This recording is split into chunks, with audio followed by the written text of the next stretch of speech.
ማችን እየተናገረ ያለው ይሄንኑ ነው ማለት ነው። ይሄንኑ ነው እና ይሄን ላሳያችሁ ብዬ ነው። ሁላችሁም ገብታችሁ ሪፖስት ላይክ አድርጉ፣ ሼር ምናምን ኮፒ ሊንክ በደንብ አድርጉት። እሺ ጋይስ ኦራይት፣ እናመሰግናለን። እንግዲህ ደጋግመን እኛ በፊት ብለነዋል። በዚህ መጠን ልዩነት እያላቸው መቼም አንድ ነን የሚለው ነገር የሚያስኬድ አይመስለኝም። ያንተ አላ ለእኔ ገጣጥመው እንኳን አሸንጉሊት አይወጣውም ከተባባልክ በኋላ አንድ አላህን ነው የምናመልከው ማለት በጣም አሁንም ዋብዮች ውሸት ነው የሚሆነው፣ ለዋብዮች ማጭበርበር ነው የሚሆነው። ምክንያቱም አንተ የምታመልከው አካል አንተ ጌታዬ ብለህ የምትገዛውን አካላቱን ብገጣጥመው እንኳን አሸንጉሊት እንኳን አይሆንም። አንተ የምትገዛው አንተ የምታምነው አምላክ ለእኔ ጣዖት ነው እያልኩህ፣ አይ አንተ የምታመልከው አላህን እኔ የማመልከው አንድ ነው ማለት እንዲቴል ወደፊትም እንገባበታለን። ተደጋጋሚ ውይይትም አድርገንበት አሳይተናል። አንተ የምታመልከው አምላክ ሀባሾቹ የሚያመልኩት አለ፣ ዋብያዎቹ የሚያመልኩት አለ። በፍጹም አይገናኝ ነው። የዋብያዎቹ ከአርሽ በላይ ያለ እጅ እግር ባት ምናምን የተወሰኑ ክፍለ አካላት ያሉት ግን ጭንቅላት የሌለው፣ ሁለት እጅ ያለው ጭንቅላት የሌለው፣ ጣቶች 5 ጣቶች ያሉት አንገት የሌለው፣ ባት ያለው ወገብ የሌለው፣ ታፋ የሌለው፣ አይን ያለው ጆሮ ያለው ነገር ግን እዚህ ፓርት ላይ የሌለው፣ እነኚህ አካላቶች ገጣጥማችሁትም ሆነ ለያይታችሁት አስቸጋሪ ነገር ነው ማለት ነው። ስለዚህ አስቸጋሪ ነገሮች አሉ፣ አስቸጋሪ ነገሮች ስላለ ማለት ነው። ስለዚህ የዋብያዎቹ ብዙ እንከን የሚወጣበት ነው። ቲክቶክ ላይ ያሉት ዋብያዎቹ ናቸው፣ ሞሮፍ የዋብያ ውስታዞች ናቸው ያሉት። እነኚህ ውስታዞች ደግሞ በጣም ነው የሚዋሹት፣ በጣም የሚያጭበረብሩት። ከአካላት አንጻር እንኳን ሴንስ ማይሰጥ ነው አስተምሮታቸው። ደጋግመን ደግሞ እሱን አሳይተናል። ደጋግመን እሱን ለማሳየት ሞክረናል፣ አሳይተናል። ኢቨን ከቁጥር አንጻር እንኳን የዋብዮቹ አላህ በአካል ደረጃ ስንት አላህን እንደሚያመልኩ እንኳን አያውቁም። ደጋግመን አሳይተናል። ዝም ብለው አንድ ይላሉ። አንድ ምንድን ነው ዲፋይን አድርጉ ሲባሉ ዲፋይን አድርጉ። አይ አላሁ ሰመድ ተብለናል፣ ቁል አላሁ አሐድ ተብለናል። ኦኬ እሱ መጠጊያ ነው፣ እሱ አንዱ ነው። ምንድን ነው አንዱ? አንዱ ማለት ምንድን ነው? አካሉ ነው አንድ? ኦኬ እጁ ነው አንድ ወይንስ እግሩ ነው አንድ? ወይንስ እንደኛ ሁለት እጁ ከትከሻው ጋር የተገጣጠመ እግሮቹም ወጥ የሆነ ነው? ያው ወጥ ስለሆንኩ አንድ ተብያለሁ። እጆቼ፣ ጆሮቼ፣ አይኖቼ እኔ ላይ የተነጠለ ስላልሆነ ከኔ አንድ ተብዬ እጠራለሁ። አላህ እንደዛ ነው?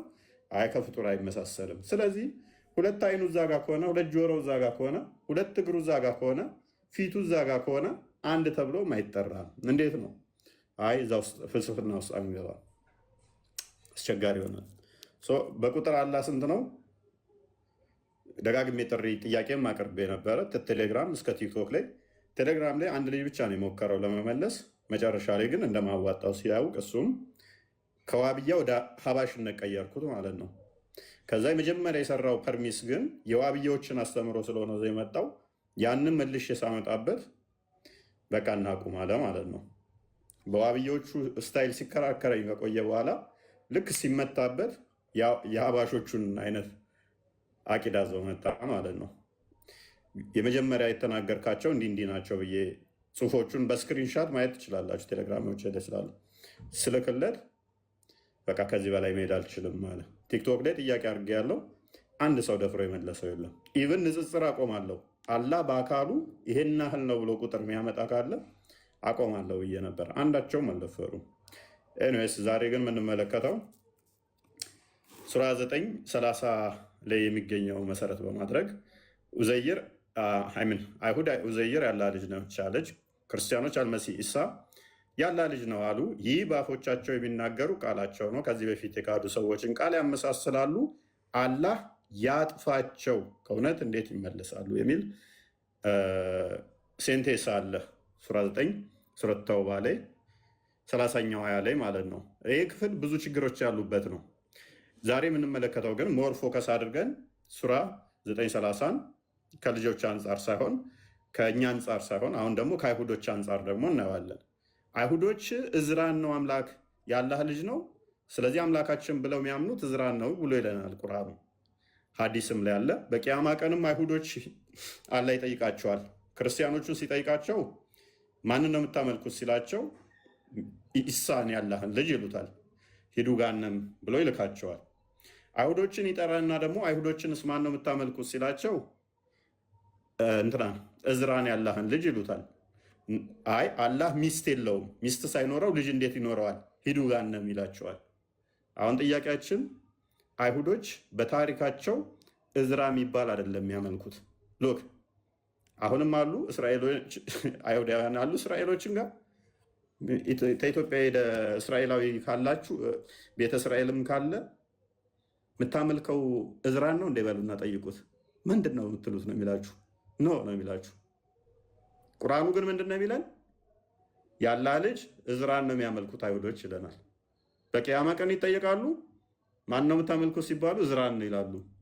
ማንን ስታመልኩ ነበር ተብሎ ሲጠየቁ ማለት ነው እዝራን ነው ስናመልክ ብለን የቆየ ነው ብለው ይመልሳሉ ይላል። ስለዚህ ይህንን በታሪክ ውስጥ አንድ ነው፣ ብዙ አይደለም ያልኳቸው። ሙሐመድ ይህንን ቁርአን ይዞ ከመምጣቱ በፊት አይሁዶች እንደዛ ብለው ያመለኩበት ታሪክ አለ። አንድ አምላካችን እዝራ የሚባል ነው፣ አንድ ነው። ደጋግመን አሳይተናቸዋል ከዚህ በፊት። እስልምና የነቢያት ነው ይላሉ። ብዙ ሶርስ አይደለም፣ አንድ መረጃ አንዲት ብቻ ከሙሐመድ በፊት እስልምና የሚባል ሃይማኖት አለ የሚል ካለ እኔ የፈለጋችሁትን ቅጣት እቀጣለሁ፣ ሶሻል ሚዲያን ለፈለጋችሁት ለእናንተ ሰጣችኋለሁ ብያችሁ ነበር። አታመጡም። መቼ ነው የምታመጡት? ሙሐመድ የነገራችሁን ከ7ኛው ሴንቸሪ በኋላ ያለ ታሪክ ነው። ከሙሐመድ በፊት አንዲት ብጣሽ ታሪክ፣ አንዲት አርኪኦሎጂካል ኤቪደንስ፣ ሂስቶሪካል ኤቪደንስ፣ እንደገና ደግሞ የሃይማኖት የሆኑ አንዲት አታመጡ። በተመሳሳይ አሁንም አይሁዶች አሉ። አይሁዶችን ደውሉና ጠይቋቸው፣ አምላካችሁ እዝራ ነው እንዴ ይበሏቸው። አይደለም ነው የሚሏችሁ። አይደለም ነው የሚሏችሁ። አይ እነሱን መጠየቅ አንፈልግም ማየት እንፈልጋለን ካላችሁ እንግዲህ ቪዛ ቁረጡና እስራኤል ሄዳችሁ የሚያመልኩት እዝራ የሚባል ነው የሚለውን ቼክ አድርጉ። ቪዛ ቁረጡ። ለምን ቁርአኑ ለምን ዋሸባቸው? እኛ ላይ ብዙ ውሸቶች አሉ። ቁርአኑ እነሱ ላይ ስለምን ዋሸ የሚለውን መሰረት አድርገን እንነጋገራለን። የመጣችሁት ሁላችሁንም እንኳን ደህና መጣችሁ ብያለሁ። እንኳን ደህና ቆየልኝ። እፎይ ሰላም ነው? እፎይ እንደና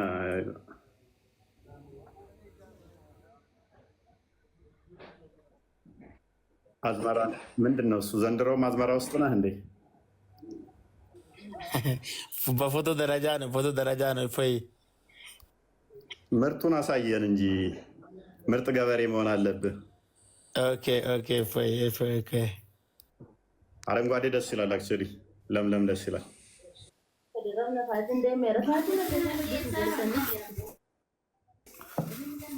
መልካም።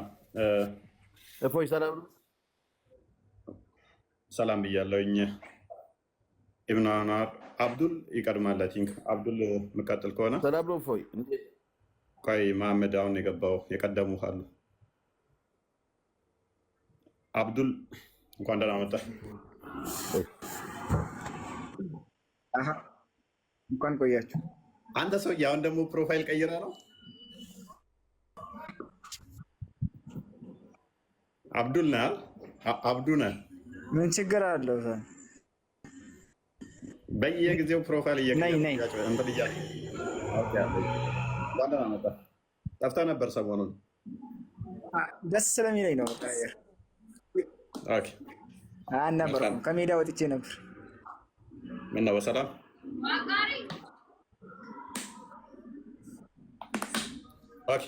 አንዳንድ ቶች ሲደብሩኝ ጫና መጣብህ። እርግጠኛ ነኝ በውስጥ ቀጥቅጥ አውራ፣ ከተመቸኝ አውራለሁ። እሺ ወይ ምን ነበር ቤቢ ያነሳሁት ላይ እዝራ በቂያማ ቀን አላህ አይሁዶችንና ክርስቲያኖችን ሙስሊሞችን ይከፍላቸዋል አይደለ?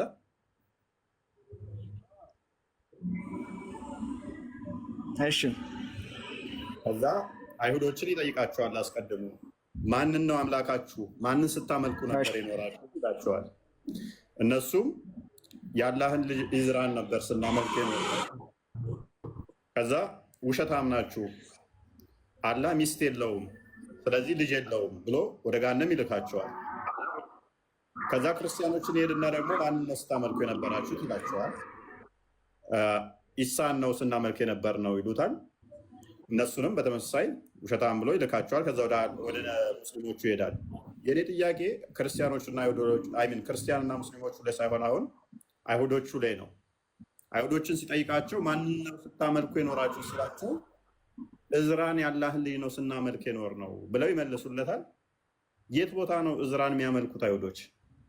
እስቲ አንድ መረጃ ማምጣት ትችላለህ? ከአይሁዶች እዝራን እንደሚያመልኩ አምላካችን እዝራ ነው ብለው ከቁርአን ነገረን እኮ በቃ በቁርአን ከተናገረ ማመን ነው አታለ እና በምን ልሰጠህ ነው የፈለከው? እና እኔ ማላምነውን እየዋሸብኝ አይሆንማ። እኛ ላይ ዋሸ ሲጀመር እኮ እፎይ አሁን እኮ ያልተግባባ ነው እኮ ማለት አሁን አንተ እንድታምነኝ በየትኛውም ነገር ቢሰጥ እኮ አይደለም ቁርአንም ስላላመንከልኝ አታምነኝም እኮ በየትኛውም ቢሰጥ ኖ ሉክ አሁን እኮ ክርስቲያኖችን ቢሆን ኖሮ ችግር የለውም። ያ ክርስቲያኖች ኢየሱስ የአብ ልጅ ነው ብለን እናምናለን። መረጃ አልጠይቅህም። ብጠይቅህም ይኸው ታምናላችሁ እኮ ብለህ ይኸው አንድ ሰንበዲ ብጠይቀው ማንኛውም ጠየቀው ወልድ የአብ ልጅ ነው እንደ ብትለው አዎ ብሎ ይልሃል። ስለዚህ አብን ነው አላህ ያልነው ምናምን ብለህ መሄድ ትችላለህ እኛ ጋር ሲሆን፣ አይሁዶች በታሪካቸው እዝራ የሚባል ሰው አያመልኩ። እዝራ የሚባል ያላህ ልጅ ነው ብለው ወይ የአብ ልጅ ነው ብለው አያመልኩ። እንዴት አወቀው አንተ? እንዴት አወቀው አንተ እንደሌለ? አንደኛ መጽሐፎቻቸው አለ፣ ሁለተኛ ሰዎች እኮ አሉ። እያመለኩ አይደለም። እኔ ያለውኝ እኮ እያመለኩ አይደለም። አይምን እኔ አሁን እዝራን እያመለኩ ስላልሆነ እዝራን ነው የምታመልከው ብትለኝ አላመልክም። ታመልካለህ፣ መረጃ አንጣ፣ ቁርአን ነግሮኛል ካልከኝ በሐሰት እየከሰሰኝ ነው ማላመልከው። ማምጣት ያለብህ ከኔ እምነት መጽሐፍ ነው እንደዛ ብዬ እንደማመልክ።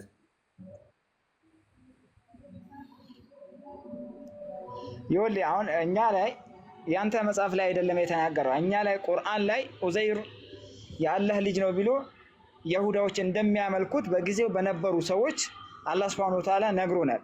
ስለዚህ ያኔ የነበረውን አላህ Subhanahu Wa Ta'ala ስለነገረን አሁን ሊቀይሩት ይችላል። ያኔ ግን ኡዘይርን የአላህ ልጅ ነው ብሎ ያመልኩት ነበር በሰዓቱ ማለት ነው አይሁዶች። እና ያንን ደግሞ ሂስትሪ ከየትም ላመጣልህ አልችልም። ከቁርአን በላይ ደግሞ ማረጃ አልሰጥም። አብዱ በመጀመሪያ ደረጃ ያኔ ብቻ ሳይሆን እስከ መጨረሻ ድረስ አይሁዶች የሚያመልኩት እዝራን እንደሆነ ነው ያስቀመጠው። አንተ ባልከው እንኳን ቢሄድ አይደለም እስከ መጨረሻ አይልም። ፕሊዝ እንትና ኢብኑ አንዋር ጣልቃ አትግባ፣ ተራ እንጠብቅ። ሎክ አብዱ በቂያማ ቀን መጨረሻ አይደለም እንዴ? ቂያማ ቀን መጨረሻ አይደለም? ቂያማ መጨረሻ ነው። ታዲያ ቂያማ ቀን እኮ ነው የሚጠይቃቸው። አይሁዶችን ይሰበስብና የሚጠይቃቸው እኮ ቂያማ ቀን ነው። አይሁዶችን በአንድ ቦታ፣ ክርስቲያኖችን በአንድ ቦታ፣ ሙስሊሞችን በአንድ ቦታ ያደርጋቸዋል። 3 ቦታ ይከፍላቸዋል። ይኸውልህ አሁን እዚህ ላይ አሁን አይሁዶችን ሁላቸውን አንድ ላይ ይህን ጥያቄን ያቀርባላለህ ታመጣልኛለህ? እንደዛ የሚል ነገር አይደለም ካል ከአንተ ማስረጃ ማምጣት ይጠበቅብሃል። ምክንያቱም አይሁዶችን በአንድ ቦታ፣ ክርስቲያኖችን በአንድ ቦታ፣ ሙስሊሞችን በአንድ ቦታ ካለ 3 ቦታ ነው የተዘረዘረው። አንተ ነው እኮ አሁን እኔ ማረጃ ሰጠው እኮ ለምሳሌ የሰማኸኝ ነው። አሁን እዛ ላይ የይሁዳዎችን ሰብስቦ ሙሉ ማለት ነው ሙሉ አይሁዶችን እንደዛ ብሎ ነው የሚጠይቃቸው። አሁን ለምሳሌ ሊኖሩ ይችላል፣ በሰዓቱ የነበሩ አይሁዶች ሊኖሩ ይችላሉ። ያነዛን ነው እነዛን አሁን ለምሳሌ እነሱ ስለሚያመልኩት ይጠይቃቸዋል። አብዱል መረጃው በሰዓቱን ብትልን አያስኬድም። ለምን ለማስኬድ ልጠይቅ ልንገርህ። አንድ ማስረጃ ብቻ የምጠይቅህ አንዲት፣ ብዙ አይደለም የምጠይቅህ አንዲት።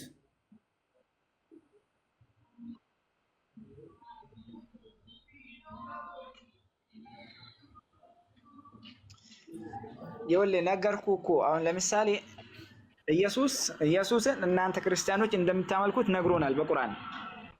እሱ ባይነግርህም ችግር የለውም እኔ እነግርሃለሁ። እሱን የነበሩ ቁርአን ሲወርድ የነበሩ ሰዎች አብዱል ዑመር ኢየሱስን እንደምናመልከው ቁርአን ነገረ አልነገረ እኛም እንነግርሃለን። እምነታችን ስለሆነ የምናመልከው ስለሆነ መጽሐፍቶቻችንም ይናገራሉ እኛ ባንናገር። በታሪክ ውስጥ ያሉ ጽሁፎቻችን ይናገራሉ እኛ ባንናገር። ልክ እንደዛው አይሁዶች እዝራ የሚባል እንደሆነ አማናቸው ማስረጃ አናመልክም እያሉ ኖት አመልካላችሁ። አስቸጋሪ ነው። እኛ ላይ እንደሚቀጥፈው አይነት አስተምሮ ይሆናል ማለት ነው።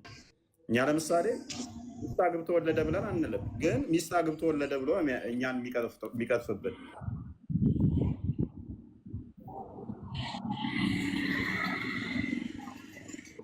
አሁን እኮ ታሪክ ልሰጥ አልችልም። ታሪክ አይደለም። ታሪክማ ቅርብ ሰዓት የመጣ ሰው የጻፈው ስለሆነ እኔ ቁርአኑን ነው የምነግርህ። ቁርአን ነግሮናል፣ አምነነዋል፣ እንቀበለዋለን፣ እንሰራበታለን። አብዱል እንዳለ ቁርአንን የተቀበልከው በታሪክ መሆኑን አታውቅም እንዴ? ማነው በታሪክ ያለ? እንዴት ነው በታሪክ የምቀበለው?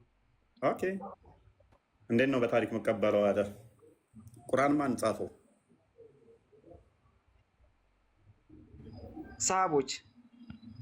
ሰሃቦች ለመሆናቸው ምንድነው ማስረጃ? ምነው ማስረጃ? ተቀጣጥሎ ነው የመጣው ሰው። ይኸውልህ እንደ እኛ ሰነድ የሚባል ነገር አለው። ሰነድ ማለት ምን ማለት ነው? ምንም መዋሸት። ሰነድ ማለት ምን ማለት ነው? ሰነድ ማለት ቀጥታ ማለት ነው። ወሬ ማለት ነው። ሰነድ ማለት ቀጥታ ከራሱ ማለት ነው። አብዱል አታሳምረው። ወሬ ማለት ነው አይደል? ሰነድ ማለት የወሬ ብዙ አይነቶች አሉ እኮ። ወሬ ብለህ መውሰድ አይችልም። ሰነድ ማለት ወሬ የውሸት እንኳን አለ። ቆይ ወሬ ማለት ነው ሰነድ ማለት which means ቡሃሪ አለ። አንተ ነህ እሱ ወሬ አለ። ልንገር የቡሃሪን ልንገር። እሺ ስህተት ከሆነ ታርመኛለህ። እኔ ቡሃሪ ቢሆን ለምሳሌ ክርስቲያንን ሄጄ ጠይቀዋለሁ። ቡሃሪ እንደዛ ነው ያደረገው። ክርስቲያንን ሄደና ለምሳሌ ነብዩ ሽንት ቤት እንዴት ነው የሚገባው ብሎ ይጠይቀዋል። ክርስቲያን ደግሞ ቃል እንደነገረኝ ከሆነ ሽንት ቤት ሲገባ እንደዚህ በግራ እግሩ ነው ወይ በቀኝ እግሩ ነው ብሎ ይነግርሃል። ለቃል ደግሞ ማን እንደነገረው ክርስቲያን ይነግረኛል። አብዱል ነግሮታል። ለአብዱል ዜድ፣ ለዜድ ኢቫ፣ ለኢቫ አላህዬ፣ ከዛስ ኢብኑ፣ ከዛስ መሐመድ የሚባለው የመጨረሻው ይሆናል ማለት ነው። ክርስቲያን መጥቶ የምጠይቀው እኔ ማንን ነው? ቡሃሪ ነኝ እኔ ክርስቲያንን ነው የምጠይቀው። ክርስቲያን ለእኔ ምን ብሎ ነግረኛል ታውቃለህ? ሙሐመድ ቆይ አንዴ ስተህ ከሆነ ቆይ አንዴ አስጨርሰኝ። ቅጥልጥል ማለት ወሬ ማለት ይሄ ነው። ከከሌ ሰማ ከከሌ ሰማ ነው አይደለ? ሰነድ ማለት ያ ማለት ክርስቲያንን ስጠይቀው እከሌ ነገረኝ ብሎ ይነግረኛል። ከዛ እሱን ሃይማኖት ብዬ መሰረትኩት ማለት ነው። ይሄ ሐሜት ነው።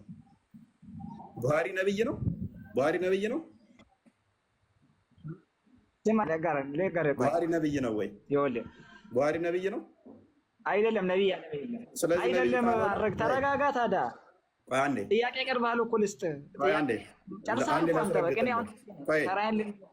ትቀጥላለህ። ችግር የለውም ትቀጥላለህ በደንብ። ቡሃሪ ነብይ ካልሆነ እሱ ወሬ ሰብስቦ ነብያችን እንደዚህ ያደረገ ነብያችን እንደዚህ ያለ እከሌ ነገረኝ እከሌ ነገረኝ እከሌ ነገረኝ እከሌ ነገረኝ ብሎ ሐሜት ሰብስቦ ወደ 666,000 ሐዲስ ጻፈ። ቡሃሪ ተፈለገ ቁጭ ብሎ እከሌ ነገረኝ እያለ መጻፍ ይችላል። ማንም እሱን ቻሌንጅ ማድረግ አይችልም። ምክንያቱም ቡሃሪ ነገረህን ብቻ ነው የምትቀበለው። አይነ ስውር ነው። ወደ 16 ዓመት ምናምን አካባቢ ውስጥ 666,000 በላይ ሐዲስ ነው የሰበሰበው። ሐሜት ማለት ነው ወሬ። ይሄ ሁሉ ማንኛውም ኮምፒውተር እንኳን አይሰበስበውም በዚህ ዓመት ውስጥ። ደግሞስ በቀን ስንት ሐዲስ ነው? በቀን እኮ እንደማይመጣው እየነገርኩህ እኮ ነው። በቀን ደግሞ ከ100 ሐዲስ በላይ ቆይ አንዴ ትቀጥላለህ። ከ100 ሐዲስ በላይ ደግሞ በቀን በጭንቅላቱ ይዛል ይሏችኋል። ከሀገር እየሄደ እየጠየቀ ወሬውም ማለት ነው። ከ100 ሐዲስ በላይ በጭንቅላቱ ይይዛል። አንዳንድ ፔጅ እንኳን ቢሆን 100 ፔጅ በጭንቅላቱ በቀን ይይዛል ይሏችኋል። 600 ምናምን ሺህ ሐዲስ በጭንቅላቱ ሰበሰበ ይሏችኋል። ከዛ እሱ የነገራችሁን ታሪክ ሃይማኖት ተደረገና ተመሰረተ። እስቲል እንደው ይሄንን ብስማማልህ እንኳን ተረት ተረት እንደሆነ በአቅም ብስማማልህ እንኳን ይሄ ምን ይባላል? አብዱ ታሪክ ይባላል። ይሄ ምን ይባላል? ታሪክ ይባላል። ትስማማለህ? አንተ ብቻ ለምን እንደምታወራው ለምን የምታወራው? ቆይ አንተ ይኸውልህ ልንገርህ፣ ሰነድ ማለት ነው። ቡኻሪ የጻፈበት ሰዓት ሰሃቦች አሉ፣ ታቢዎች አሉ፣ አትባዊ ታቢውን አሉ። ከነዚህ ሰዎች ሁላቸውም ስለነበሩ ነው። ይኸውልህ ልብ በል ስማኝ፣ ዝም ብሎ አይደለም። አብዱ አንድ ብቻ ብዙ አይደለም የምጠይቅህ፣ አንድ ብቻ ሳባ በቡሃሪ ዘመን የነበረ አሳየኝ። ክፈትና ልነግርህ እኮ ነው። ተረጋጋ አልኩ እኮ። ክፈተው። ተረጋጋ አልኩ። ተረጋጋ ልንገርህ። ምንድን ነው የምሮጠው? አይ ለምን መሰለህ አለ ለአብዱ ነብይን ውሸታም ታደርገዋለህ፣ እቀበላለሁ። ምክንያቱም ቡሃሪ የነበረው ነብይ ከሞተ ከ200 ምናምን ዓመት በኋላ ነው። ነብይ ደግሞ ሰው የሚኖረው ብሏል ከ50 ዓመት እስከ 70 ዓመት ነው ብሏል። ቆይ አዳምጥ። ነብይ ከ50 ዓመት እስከ 70 ዓመት አካባቢ ባለው ውስጥ ነው ሰው የሚኖረው ብሏል። ቡሃሪ የመጣ አብሬጁን ከሞተ ራሱ አብሬጁን የተናገሩት ዝም ብለህ አታውራ፣ ውሸት አዳምጥ። ከ200 ዓመት ምናምን በኋላ ነው ቡሃሪ የነበረው። ስለዚህ 200 ምናምን ስደምራቸው ስንት ይሆናል ማለት ነው? ወደ 300 ዓመት የኖረ ሰው አለ በቡሃሪ ሰዓት እያልከኝ ነው። ስለዚህ ማስረጃውን ክፈተው። ያ ሰውዬም ማወቅ ስለምፈልግ 300 ምናምን ዓመት የኖረ ቀጥል።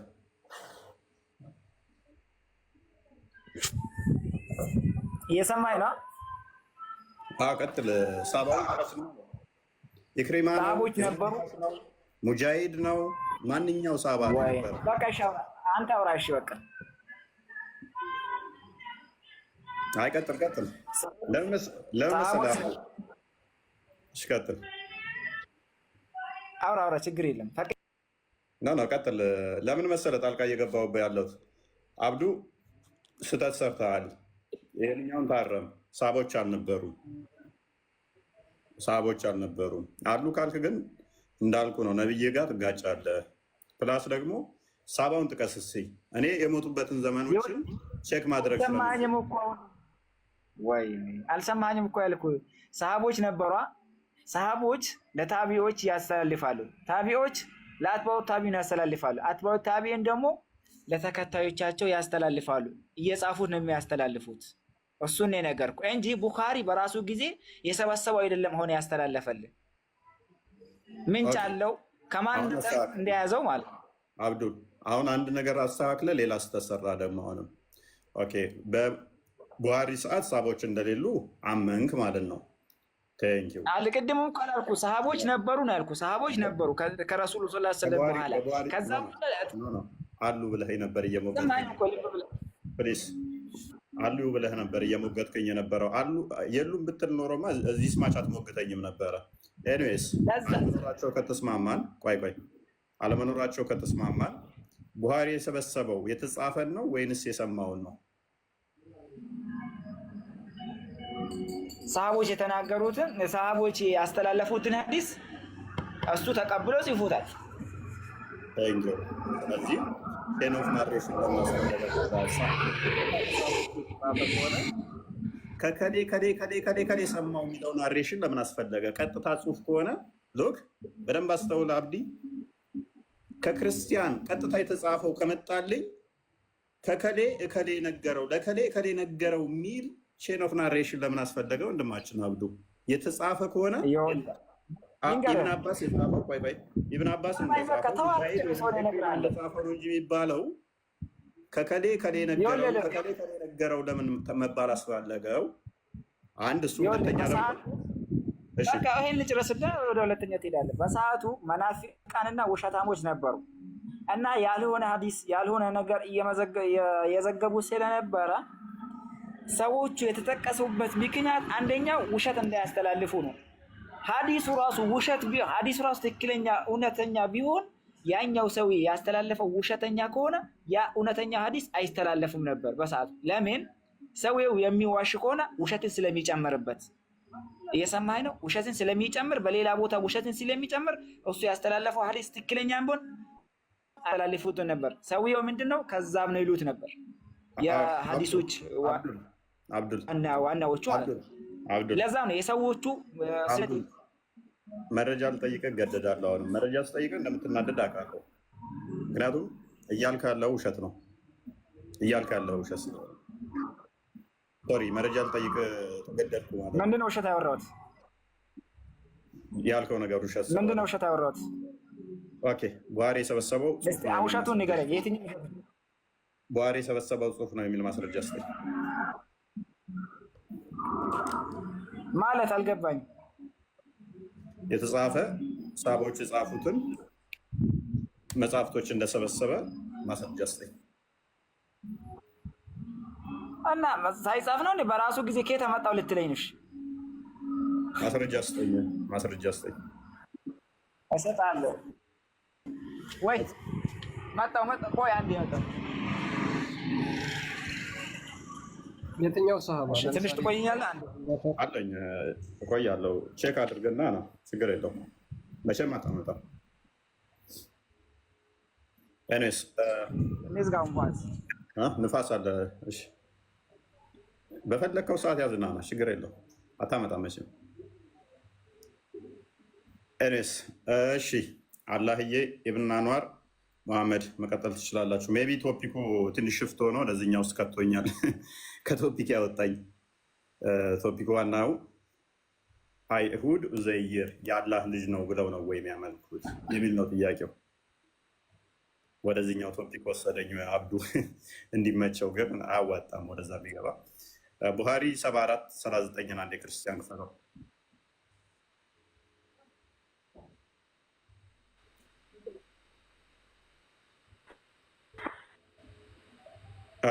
እዚህኛው ለቶፒክ ላይ መልና ትጠይቃለህ።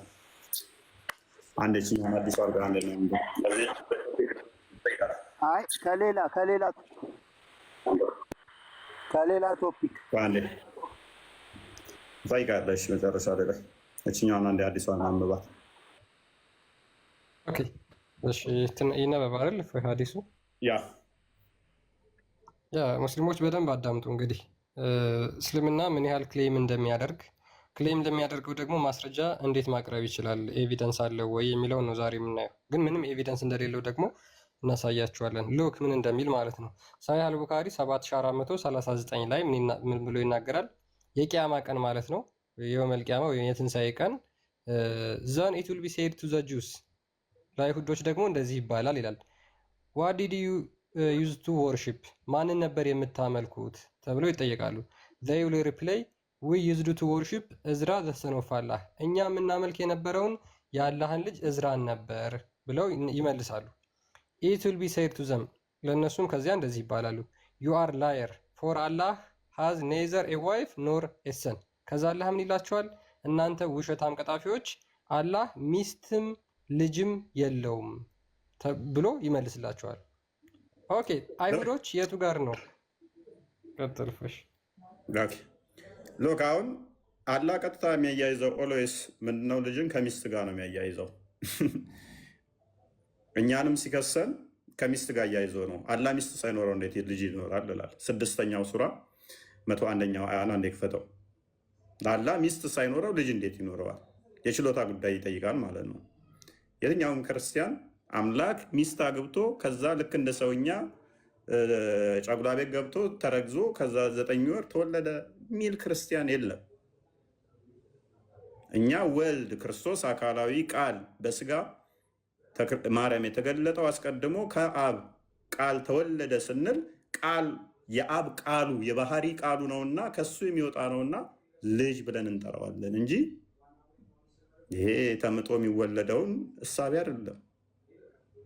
የአብ የባህሪ ቃሉ ነው። ያ የአምላክ ቃል ደግሞ ፍጡር አይደለም፣ ከእርሱ የሚወጣ ነው ቃሉና ልጅ ብለን እንጠራለናል እንጂ ሚስት አግብቶ ምናምን ነገር ምን ይላል? እርሱ ሰማያትንና ምድርን ያለ ቢጤ ፈጣሪ ነው።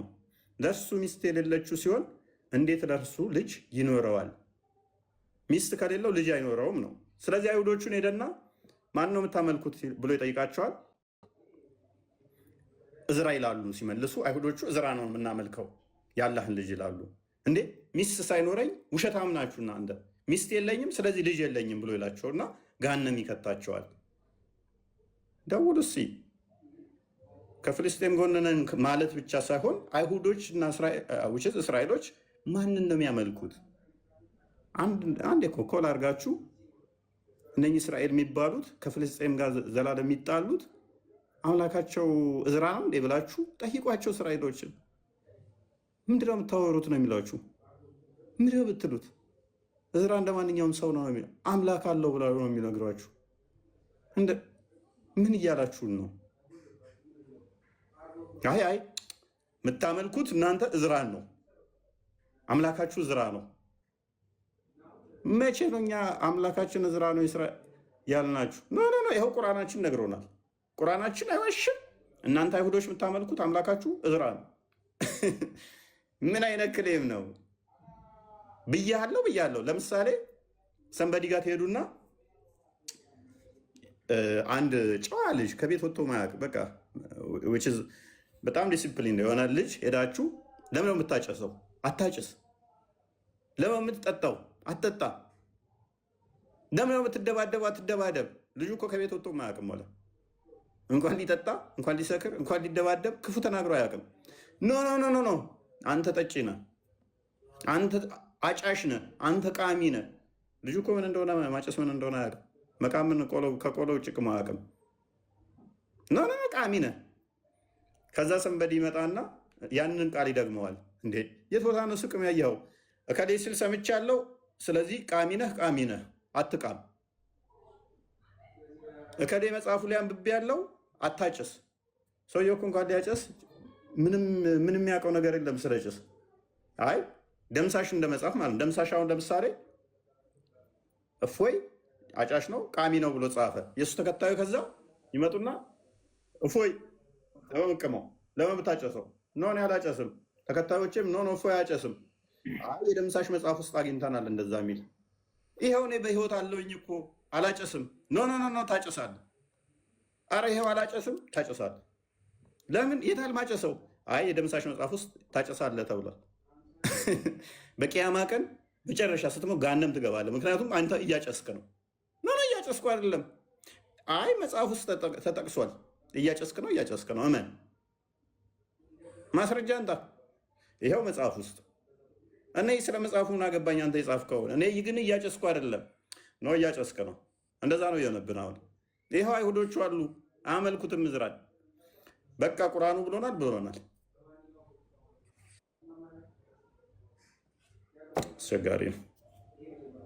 አስቸጋሪ ነው። ያ በነገራችን ላይ ምንድነው ደግሞ ሱራ 9 ወይም ደግሞ የሰይፍ አንዴ ይሄ ሱረቱል ተውባ ወይም ደግሞ የሰይፍ ምዕራፍ የሚባለው የወረደው መዲና ነው። ይሄ የሰይፍ ምዕራፍ ወይም ደግሞ ሱረቱል ተውባ የሚባለው የወረደው ራሱ መዲና ውስጥ ነው። መዲና ውስጥ ደግሞ ሙሐመድ በነበረበት ወቅት እጅግ በጣም ብዙ የአይሁድ ጎሳዎች ይኖሩ ነበረ። ሙሐመድ ከመካ ከቁረይሾች ማለት ነው ወደ መዲና በሄደበት ሰዓት መዲና ውስጥ እጅግ በጣም በርካታ የአይሁድ ጎሳዎች ነበሩ የሚኖሩት። እነዚህ አይሁዳውያን ደግሞ የራሳቸው መጽሐፍ የሚመሩባቸው መጽሐፍቶች ነበሩ። ለምሳሌ ተውራት ዋናውና ሜጀር መጽሐፋቸው መለኮታዊ መጽሐፍ ብለው የሚከተሉት እሱን ነበር፣ ቁርአኑ እንደሚናገረው ማለት ነው። በጊዜው የነበሩ አይሁዶች መጽሐፉን የሚያነቡ እያለ ሙሐመድ ራሱ ይነግራቸው ነበር። መጽሐፉን እንደሚያነቡ ያውቃል፣ ተውራትን እንደሚያነቡ ያውቃል። ስለዚህ ይሄ ደግሞ መዲና ውስጥ በወረደበት ሰዓት ሙሐመድ መዲና ውስጥ እንደዛ ብሎ በተናገረበት ሰዓት አይሁዶች የቱ ጋ ነው አላህ ከሴት እዝራ የሚባል ሰው ወለድና ከዛ በኋላ አይሁዶች እሱን ያመልካሉ ወይም ደግሞ እናመልካለን ብለው የተናገሩበት የትኛው መጽሐፋቸው ላይ ነው? ይሄ እኮ በቃ ስቱፒድ የሆነ እኔ በጣም የሚገርም እኮ ነው። እነሱ ያላደረጉትን ክሌም አድርጎ ከዛ በኋላ ደግሞ እንደገና ክሱን ወደ እነሱ መልሶ እነሱን ደግሞ እንደገና በገሃነም እሳት እቀጣቸዋለሁ እያለ ይናገራል ማለት ነው። ይሄ ማለት ምን መሰላችሁ? ሙሐመድ አይሁዶችን በከንቱ ከሶ ሊያጠፋቸው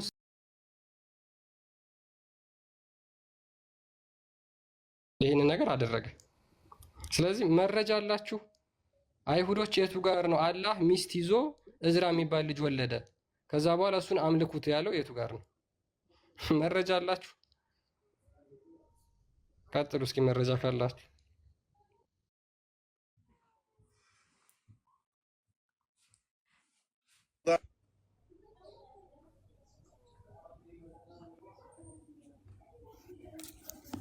አቡ ፈውዛን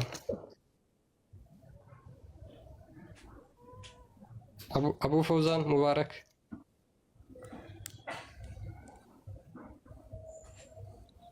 አቡ ፈውዛን ሙባረክ አላችሁ? መረጃ አላችሁ? ሙስሊሞች ባይዞ አንድ ብጣሽ ወረቀት ማምጣት አይችሉም። ልታውቁ የሚገባው ብጣሽ ወረቀት ሙሐመድ የከሰሳቸው አይሁዶችን በከንቱ ነው፣ ሊያጠፋቸው ስለፈለገ ማለት ነው። ሊያጠፋቸው ስለፈለገ ተውራትን እንኳን ተቀብሏቸው በተውራትም አምናለሁ ይህንንም ባወረደው አምናለሁ ይላቸው ነበር ሙሐመድ። ኦኬ በእነሱ ሰዓት የነበረው ተውራት እዝራ የአላህ ልጅ ነው እናመልከዋለን ብለው የቱ ጋር ነው የጻፉትና ያን ነገር ያደረጉት? ኤኒ ኤቪደንስ? አንድ ኤቪደንስ ብቻ አላችሁ ሙስሊሞች? አለበለዛ ምንድነው ልክ ቁረይሾች ሙሐመድን እንደሚሉት ይህ የቀደምት ሰዎች ተረት ነው እንጂ እንደዚህ የሚል ነገር የለም ብለው ቻሌንጅ ያደርጉት ነበር። አሁን እንደዛ ነው የሚሆነው ማለት ነው። የቁርአን አንቀጽ ይሄ ከህያው አምላክ ከእውነተኛ አምላክ የወረደ አይደለም። አንድ መረጃ አላችሁ? አቡ ፈውዛን ሙባረክ ካላችሁ ማውራት ትችላለ።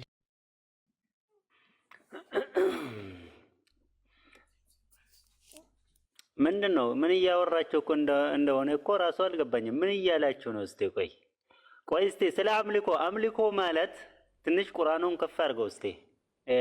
እዚህ አንቀጽ ላይ ያለውን 30 አንቀጽ ላይ ያለውን ትንሽ ከፍ አድርገው።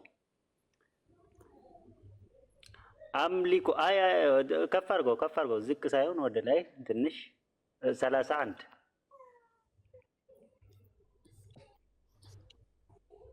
ጥያቄውን ሰምተዋል አቡ ፈውዛን? አዎ እስቲ አምልኮ ምን እንደሆነ ላስረዳክ ነው። እዛው ቁርአኑ እስቲ ከፍ አድርገው አንተ። ምንድነው አምልኮ? እስኪ ቀጥል። አምልኮ ምንድን ነው? ከፍ አድርገው እስቲ ቁርአኑን ትንሽ ወደ ላይ 31 ላይ አድርገው። ኦኬ መጀመሪያ አምልኮ ምን እንደሆነ ተናገርና ከዛ በኋላ ደግሞ ቁርአን ማስረጃ አለ። አምልኮ ማለት ለአላህ ብቻ ለፈጣሪ ብቻ የሚገባውን ነገር አንተ አሳልፈ ለፍጡር መስጣት ማለት ነው። ልክ እናንተ ለምሳሌ ማርያምን ወይስ መርየምን አናመልክም አይደለም የምትሉት? ወይ አቡ ፈውዛን ኦኬ እሺ፣ የቱ ጋር ነው ለአላህ የሚገባውን አምልኮ ለእዝራ ሰጥተው እዝራ ያላህ ልጅ ነው ብለው ያመለኩት መቼ ነው አይሁዶች? እስኪ ተናገር እስኪ። እዝራ የሚባልም የለም። እሱ ማስተካክለውና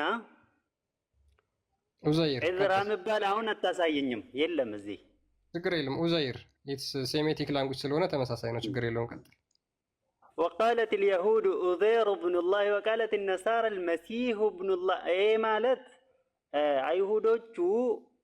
አይሁዶቹ ኡዜር ከ100 ዓመት በኋላ ከሞቴ በኋላ ተነስቶ ልክ ተውራትን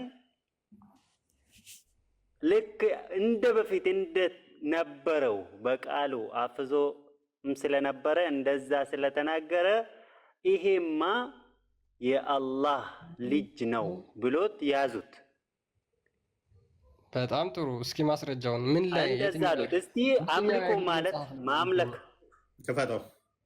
ማምለክ ማለት ደግሞ አንተ እስቲ ቁርአኑን ከፍ አድርገው እዛ ጋር አነብልሃለሁ። ክፈት ቁርአኑን ከፍ አድርገልኝ።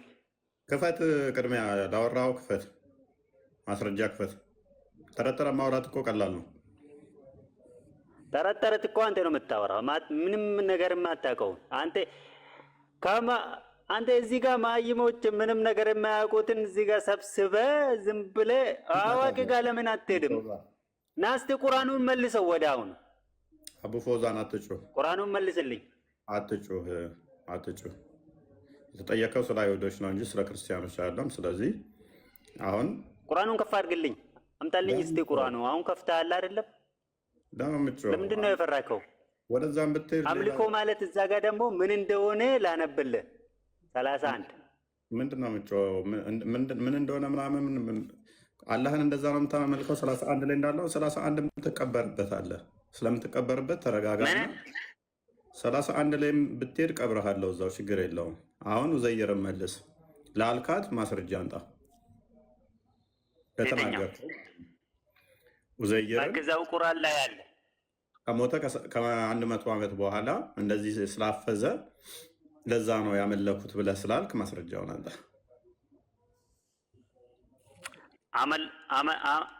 አመለኩት አለ እዛ ጋ የአላህ ልጅ ነው አሉት። ኦኬ ሐዲሱን ክፈተው ክርስቲያን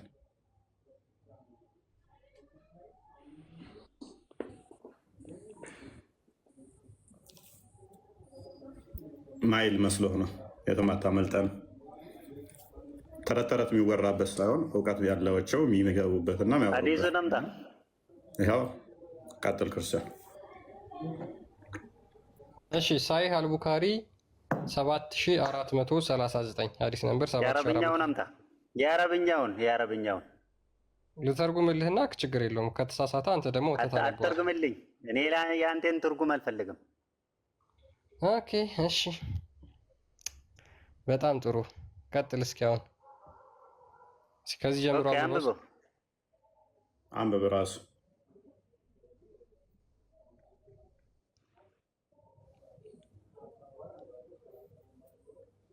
አንብብ ድምፅህን ከፍ አድርገው። አያ እያነበብክ ያ ረበና የውም ልቅያመት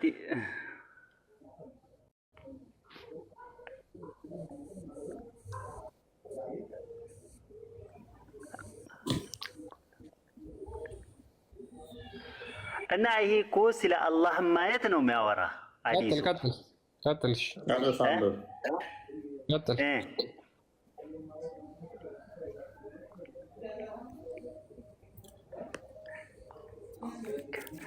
من كان يعبد الله في آية أو فاجر وغير من أهل الكتاب ثم يؤتى بجهنم آية كأنهم نعبد أضير بن الله فيقول كذبتم لم يكن لله ثاهب ولا ولد فمن እኛ ዑዘይርን እናመልከው ነበር አሉ። እዚህ ጋ እዛ እንደዛ ብለው ይመልሳሉ ይላል።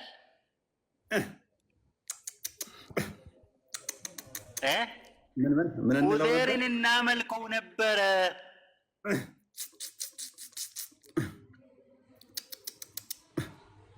ስላምልኮ አንደለም ብለህን ነበረ።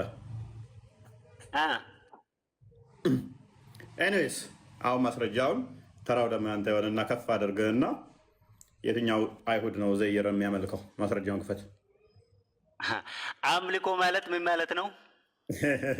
ማስረጃውን ክፈትና ዲፋይን ታደርጋለህ። ከዛ ቅድሚያ አይሁዶች አምልኮ ማለት ያውነውም ቦታ ቁርአን ክፈተው እስቲ። አምልኮ ምን እንደሆነ እዛ ጋር ቁርአኑ ይናገራል። ማስረጃ ክፈት ቅድሚያ።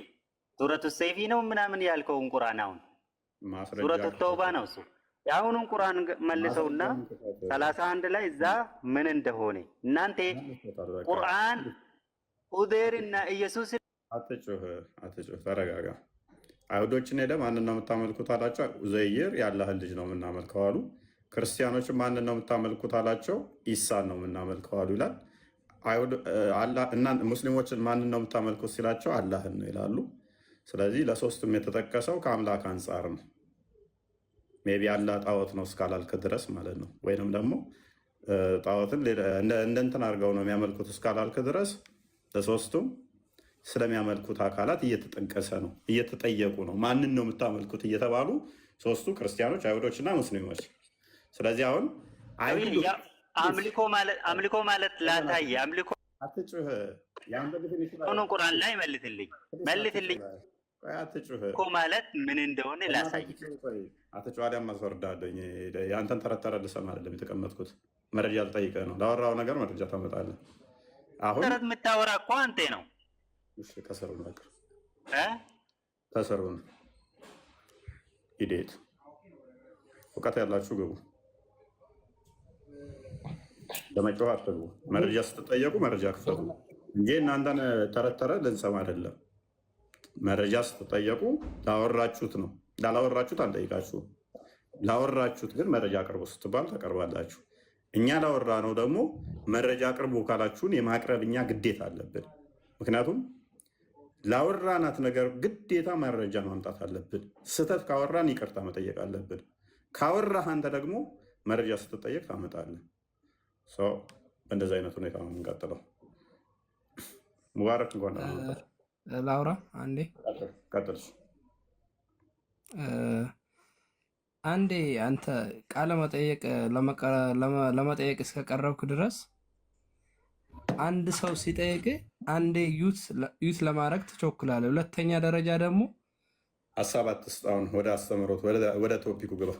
አዎ ለምን አልሰጥህም? ለሀሳቤን ለመግለጥ መሰለኝ የገባሁት። ፕሊዝ ሙባረክ ፍራንክሊ ስፒኪንግ አዳምጠኝ። ለምን በስርዓት ለምንድን ነው የሰው ዩት ያረክ ደግሞ ማውረድ በስርዓት ለምንድን ነው ማታዳምጠው ነው? ሙባረክ አዳምጣለሁ። መረጃ የምታመጣ ከሆነ አዳምጣለሁ። ተረት ተረት የምታወራ ከሆነ ግን እሱን ተረት ተረትን ህፃናቶችን ሰብስበ መስጊድ ላይ አውራው። ይሄ ክርስቲያኖች ቤት ነው በእውቀት የሚወራበት እንጂ እኔ ቤተ እምነትህን የነካው አይደለም፣ ቤተ ክርስቲያንን የነካው አይደለም እኮ። መረጃ ካለ መስጊድ ያወራሁም አይደለም። እኔ ሙባረክ መረጃ ስጠይቀኝ እኔ መረጃ እመጣለሁ። መረጃ ላወራኸው ስጠይቀኝ መረጃ አምጥተህ ሰውን ለማውረድና ሰውን ዩት ለማድረግ ለምን ትሾክላለህ ነው? በስርዓት ለምን አታዳምጥም ነው? ቀጥልሽ። ያለ መረጃ ለምን እናዳምጣለን? ሙባረክ መረጃ ላመጣኸው ነገር መልስ ሲሰጥ ሰው እንዴት ነው አሁንም እየተናገረ ማትረዱ? ክርስቲያን ሙባረክ እንዴት ነው የማይገባችሁ? በዚህ ልክ ለምንድን ነው የማትረዱት? መረጃ አምጡ፣ የፈለጋችሁን ሰዓት ወስዳችሁ አውሩ። በዚህ ትስማማላችሁ? መረጃ አምጡ፣ ሰዓት ወስዳችሁ አውሩ። ከዛ ተደማምጠን ደቂቃ ይያዝላችኋል፣ ማውራት ትችላላችሁ። ሙባረክ ቀጥል። አሁን መረጃ አለ፣ ለተጠየቀው ጥያቄ መረጃ አለ። ጥያቄውን በደንብ ሰምተዋል ሙባረክ። መረጃ በምትጠየቅበት ሰዓት መረጃ ታመጣለህ። አርጊው ማድረግ ባለብህ ሰዓት ላይ ታወራለህ። አካሂዱ የቤቱ እንደዛ ነው። ልክ መረጃ ስጠይቀኝ እኔ መረጃ እመጣለሁ። መረጃ ስጠይቅህ ደግሞ አንተም ላወራኸው መረጃ የማቅረብ ግዴታ ይኖርብሃል። ለዛ ነው እንጂ አይ መረጃ ጠይቀኝ ዝም ብዬ ላውራ ከሆነ ማንኛውም ከስር ያለው ሁሉ ለምን ታብታብ ያደርጋል? ገብቶ እኮ ማውራት ይችላል። ከኛ የተሻለ አለ። በማውራት ከሆነ በጣም ብዙ ማውራት ይችላል። መረጃ ብጠይቃቸው ግን ሁሉም ላያመጡ ይችላሉ፣ ከጥቂቶች በስተቀር። ስለዚህ ለየት የሚያደርገው ገስት ላይ ስገባ ላወራኸው ነገር መረጃ ልትጠየቅ ትችላለህ። እሱን ታሳቢ አድርግ። ሙስጠፋ እንኳን ደህና መጣ።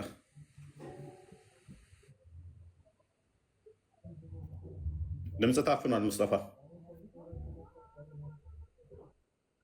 ሙስጠፋ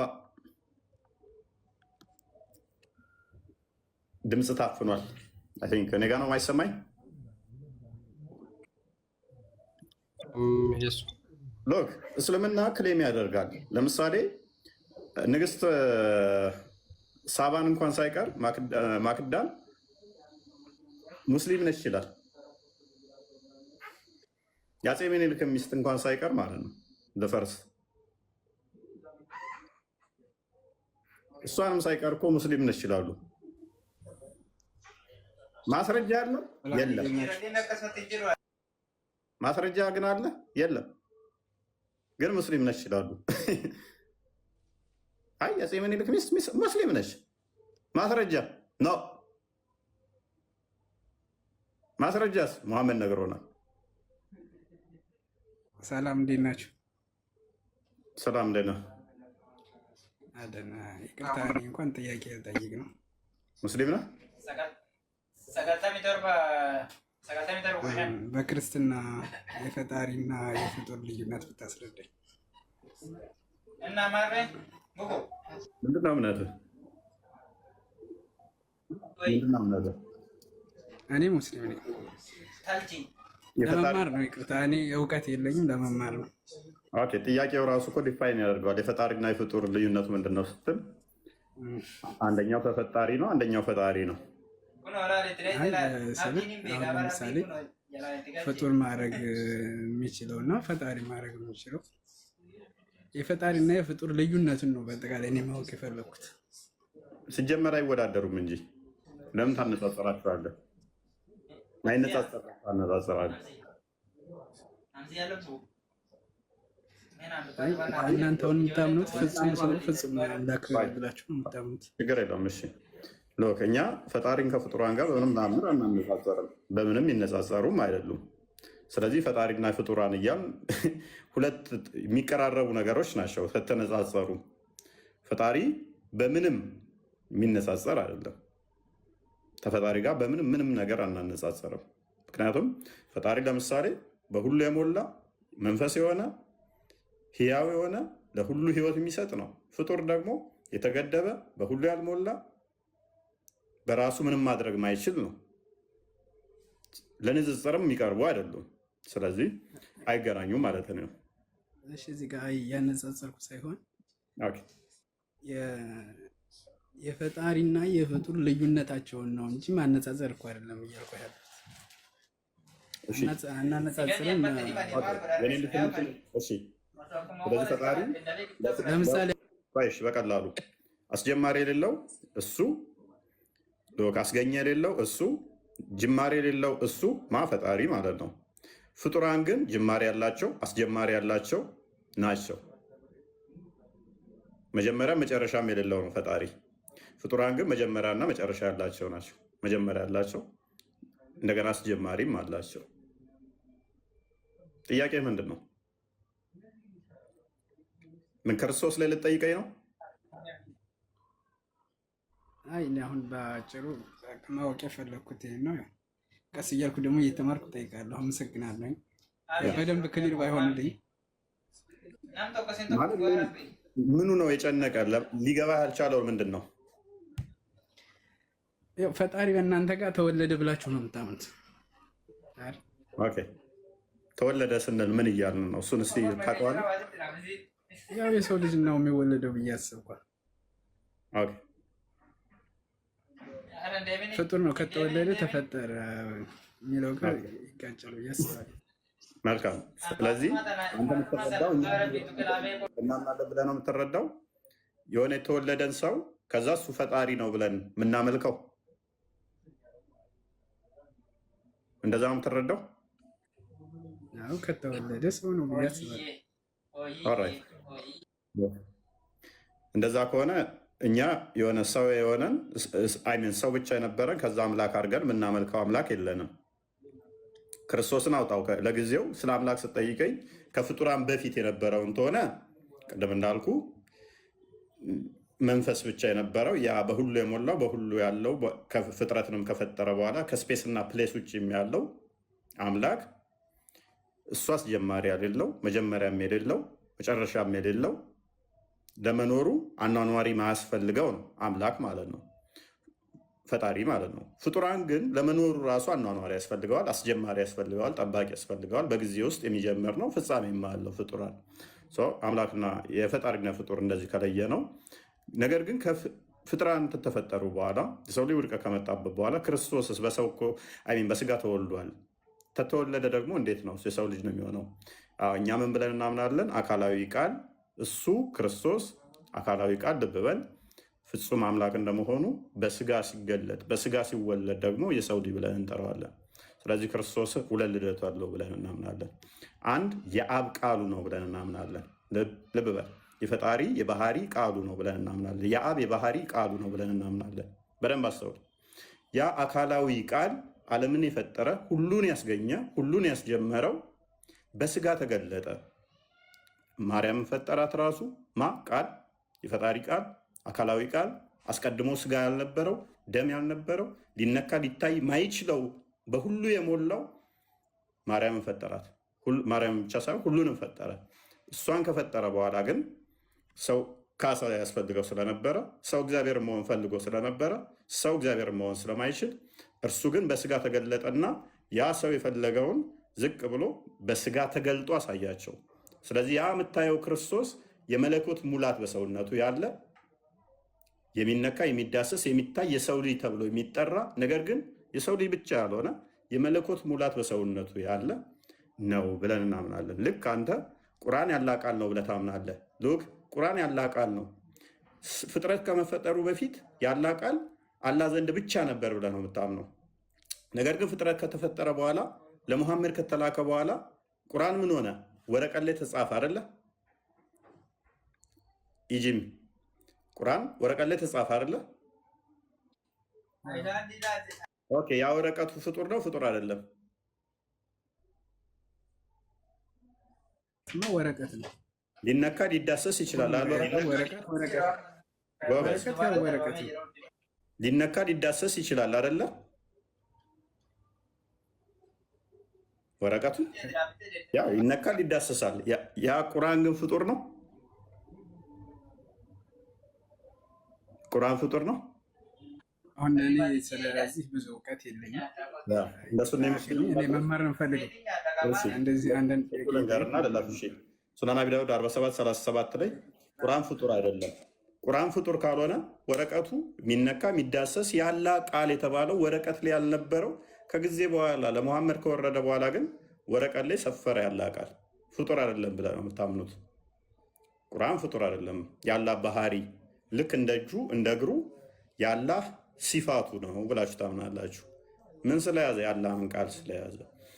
ስለዚህ አንተ ወይንም እናንተ ቁርአን ያላህ ቃል ከሆነ ቃሉ ደግሞ ባህሪው ከሆነ ፍጡር ካልሆነ ወረቀቱ ቁርአንን ከያዘና ያንን መንካት መዳሰስ ከቻልን ያንን ደግሞ ፍጡር አይደለም ካልነው እኛ ታዲያ አምላካችን የባህሪ ቃሉ የአብ የባህሪ ቃሉ በስጋ ተገለጠ። ስለዚህ ክርስቶስ ከማርያም ስጋና ደምን ነስቶ በዛ በስጋው ደግሞ መለኮት ተዋህዶታል ስንል ምን ይከብዳል ታዲያ? ያ ቃል ሁሉን የፈጠረ ነው ስንል ለመረዳት ምንም ይከብድ አይደለም። አሁን እኮ ግን እያልከኝ ያለኸው አሁን አንተ የምትለውን እንዴት ተረዳሁት ከሆነ የሰው ልጅ የሰራውን ወረቀትና ፈጣሪ የፈጠረውን ፍጡር እኮ ነው አሁን አንተ እያወዳደርክልኛለሁ። ለምሳሌ አሁን አንተ ያልከኝ ወረቀቱን ይነካል ይዳሰሳል ስትለኝ አሁን ያን ወረቀቱን የሰው ልጅ ነው የሰራው። ወረቀት ያደረገው ወረቀቱን የትኛው ነው የሚከብደው? ከእንጨትነት ወደ ወረቀት የፈጠረው ከባዱ የትኛው ነው? ከባዱ እኮ እንደውም አላህ የምትለው ቃል አካል የከፍት ቆዳ ላይ ቃሉ ሰፍሮ ያ ፍጡር አይደለም እያልከኝ ነው። ፍጡርና ፈጣሪ አይወዳደርም አልከኝ እኮ ቅድም። ይህም እኮ የሚወዳደር ነው እንጂ ያልነው አንተ ያላህ ቃሉ ቆዳ የከፍት የሞተ ቆዳ ላይ ሰፈረ፣ ስለዚህ እሱ ፍጡር አይደለም ስትል አልከበደም። እኔ ግን በስጋ ተገለጠ ራሱ በስጋ ፍላጎት ተገለጠ። የሰው ልጅ ነው የጻፈው፣ የሰው ልጅ ነው። ወረቀቱንም የሰራውም ደግሞ የሰው ልጅ ነው አይደል? ችግር የለውም እኮ ማርያም እኮ ሰው ልጅ ነች። ኢየሱስን ግን ወደዚህ ምድር የላከው እኔ ፈጣሪ ነው ብዬ ነው የማስበው። ኦልራይት። ስለዚህ ቁርአኑን ወደ ቃሉን የላከው ፈጣሪ የላከውንና እስማማለሁ የሰው ልጅ የፈጠረውን አሁን አንተ አነጻጸርክ። ቴንኪው። መጀመሪያ ቅድም ግን እናመሰግናለን። ምን ያህል ወደ ሴናሪዮ እንደፈጠርክ ልንገርህ። አሁን በደንብ አዳምጡ። ምን አለ? ፈጣሪ የላከውንና የሰው ልጅ እንትን ያለውን አነጻጸርከው አለን። ቁርአን በእነሱ ምን ተብሎ የሚታመነው? የአላህ ባህሪ ተብሎ የሚታመነው ፍጡር አይደለም ተብሎ የሚታመነው። ስለዚህ የሰው ልጅ ነው ካለን የቁርአን የሰው ልጅ ውጤት ነው ቁርአን ካለን ኮምፕሊትሊ ከእስልምና የሚወጣው ባይዘ አይደለም። እንደዛ እያልኩ አይደለም። ቁርአን የሰው ልጅ ውጤት ነው እያልኩ አይደለም አልከን እኮ። ለምን አሁን ፓራፍሬዝ እንትናት በልሰው ወደኋላ። ስለዚህ ቁርአን የሰው ልጅ ፕሊዝ አሁን እኮ ያልከውን እንትን ስል ነጥብ እንደ ጣልቅ ሲገባ ጣልቃ ትግባብኛ። ጣልቃ እየገባ ማለት ፈለግ አልፈለግ ነጥብ ጥላል በቃ። ምክንያቱም ለእኔ ተመቸኝ። እንደውም ያላን ቃል ስለሆነ ነው የፈለግከው። እንደዛ ስለሆነ ይቅርታ። እኔ ማለት የፈለግኩትን ልንገርህ። ይቅርታ እኔ ላስከፋ አልፈልግም፣ ማንንም ላስከፋ አልፈልግም። ግን አስተምሮቱ ነው መማር ፈልገው ማለት የኔን ሀሳብ እንድትረዳኝ ይፈልጋል። ሆነ የሚያንተ ደግሞ እሺ፣ እኛ ጋር ምኑ ላይ ከበደ? አንተ ቁርአኑ ላይ ያልከበደ እኛ ጋር በስጋ መገለጡ ክርስቶስ ምንድን ነው የከበደ? አይ ቁርአን የሰው ውጤት ነው እንዳላልኩኝ እንድትረዱኝ ነው። አሁን ማለት አይ በመጀመሪያ ብለህ ነበረ የእናንተ ፕሊስ ብለሃል። እኔ ተሳስቼ ከሆነ ያርሙኛል። ቆይ አንዴ ያልከውን ላስታውስህ። ክርስቶስ ፈጣሪ ነው የላከው፣ ቁርአን ግን ፍጡር የጻፈው ነው። የፍጡርን ውጤት ፈጣሪ ከላከው ጋር ወረቀቱን የፈጠረው የሰው ልጅ አንተ ያን ወረቀትና እኮ ኢየሱስን ነው እያወዳደርክ ያለው። ምንድን ነው እሱ? አሁን ችግርህ ምንድን ነው? እሺ ምን ላግዝህ? ያው የፈጣሪና የፍጡርን ልዩነት ታስረዳ። ዋናው የገባሁበት ምክንያት እሱን ከሆነ ኤኒዌይስ ግልጽ ነው። ምንም አክቹዋሊ የሚከብድ እንትን ያለው አይመስለኝም። ይህንኛው ቶፒክ መወደው ቶፒክ ነው እንደው እውነት ለመናገር ምክንያቱም በቀላሉ ማንኛውም ጤናማ አይምሮ ያለው ሰው ሊረዳው የሚችል ነው። የአላህን ቃል በወረቀት ላይ ሰፍሯል። ስለዚህ የአላህ ቃል ፍጡር አይደለም እስከነ ወረቀቱ ብሎ የሚያምን ሰው ክርስቶስ በስጋ ሲገለጥ ስጋን ከማርያም ነስቶ ያንን ፈጥሮ በዛ ውስጥ መለኮት ተዋህዶ ተገለጠ ብሎ መክበድ፣ መለኮት ግን አስቀድሞ ያንንም የፈጠረ ነው። ስጋውን እንኳን ሳይቀር አስቀድሞ የነበረ ነውና ሁሉን የፈጠረ ነው ብሎ ማመን ምንም የሚከብድ አይደለም። ምክንያቱም መለኮትኛ በሁሉ የሞላ ነው ብለን እናምናለን። በሁሉ የሞላ በሁሉ ያለ ከሆነ ስለዚህ በስጋ ውስጥ መለኮት ተገለጠበት የሚለው ምንም የሚከብደን አይደለም። በስጋችን ውስጥ ነፍስ አለ። ለምሳሌ ነፍስ አለ በስጋችን፣ እዚህ ጋር እዛ ጋር የምንለው አይደለም። በስጋችን ግን ነፍስ አለ። ስለዚህ መለኮት በስጋው ተገልጧል፣ ውሽዝ ተዋህዶታል ብለው ማመን ምንም የሚከብድ አይደለም። ኤኒዌይስ ቶፒኩን ክርስቲያን መለስ አድርገው ቶፒኩን ላይ አመሰግናለሁ። ከቶፒኩ በጣም ራቅን። ሜይ ቢ የእኛን ጥያቄ መመለስ ትችላለህ? ኦኬ እሺ፣ አታሻሽ መማር ፈልጋለሁ እንድታስገቡኝ። ኦኬ እሺ፣ ችግር የለውም። ኦኬ እሺ፣ ኑሬ አለህ? ኑሬ እያየን የነበረው ምንድን ነው? ሙሐመድ የፈጣሪ መገለጥ መጣልኝ እያለ የሚናገራቸው ነገር ሁሉ መሰረተ ቢስ ንግግሮች ነበሩ። ማለትም ህያው አምላክ መቼም አይሳሳትም አይደለ? በጊዜ ውስጥ በታይም ውስጥ ሀፕን ያደረጉት ነገሮች የተፈጠሩትን ነገሮች ነው ሊናገር የሚችለው። ሙሐመድ ግን የተናገረው በጊዜ ውስጥ ጭራሽ ተፈጥሮ የማያውቅን ነገር ልክ እንደ አምላክ መገለጥ አድርጎ ተናግሯል። መረጃ የሌለው አርኪኦሎጂካል ኤቪደንስ ሊሆን ይችላል፣ የቅዱሳት መጽሐፍ ማስረጃ ሊሆን ይችላል፣ የስነ ቁፋሮ ማስረጃ ሊሆን ይችላል፣ በየትኛውም የአይን እማኞች ሊሆን ይችላል። የትኛውም ማስረጃ ማምጣት በማይችልበት ሁኔታ ኡዘይር የአላህ ልጅ ነው ብለው አይሁዶች ያመልካሉ ብሎ ሙሐመድ ተናግሯል። ይሄ የት ነው እንደዛ ብሎ የተናገረው ነው? ማምጣት ይቻላል? ምንም ማስረጃ የሌለው ነገር ተቀብሎ ራሱ ማመን ይቻላል? አብዱል ፈተና ሚዩት ነህ። እፎይ እንዴት ናችሁ? እንዴት ነህ? ሁላችሁንም ሰላም ብያለሁ። አሰላም ክርስቲያንም እንግዲህ እያወቅኩት ነው በደንብ ጎበዝ ልጅ ነው። አልተዋወቅንም ነበር መጀመሪያ። ቀኝ እኮ ነች እቺ ሰውዬ፣ ከጎኔ እኮ ታይም በቀኝ በኩል ነው ያለችው። ገብርዬ ቴዎድሮስን አንብባል፣ አፄ ቴዎድሮስን አንብባል። መቀለጣ ምርጥ ሰው ነው ያፈራው። ቀኝ እጄ ነች። ጎበዝ ነው እና የዛሬ ርዕስ ደግሞ ደስ ይላል። አለን ኡዘይር ገብተህበት ታውቅ ነበር? ምንድነው ያው ቁርአን ውስጥ ብዙ ስህተቶች አሉ። ስለ ስላሴ የተናገራቸው ነገሮች አሉ። አላህ ያ ክርስቲያኖች ስላሴን ሶስቱ ስላሴ ብለው የሚያመልኩት ቄሶችን ምንድነው የሚል ነገርም አለ። ሶስት አማልክት የሚል ነገርም አለ መሰለኝ አለ።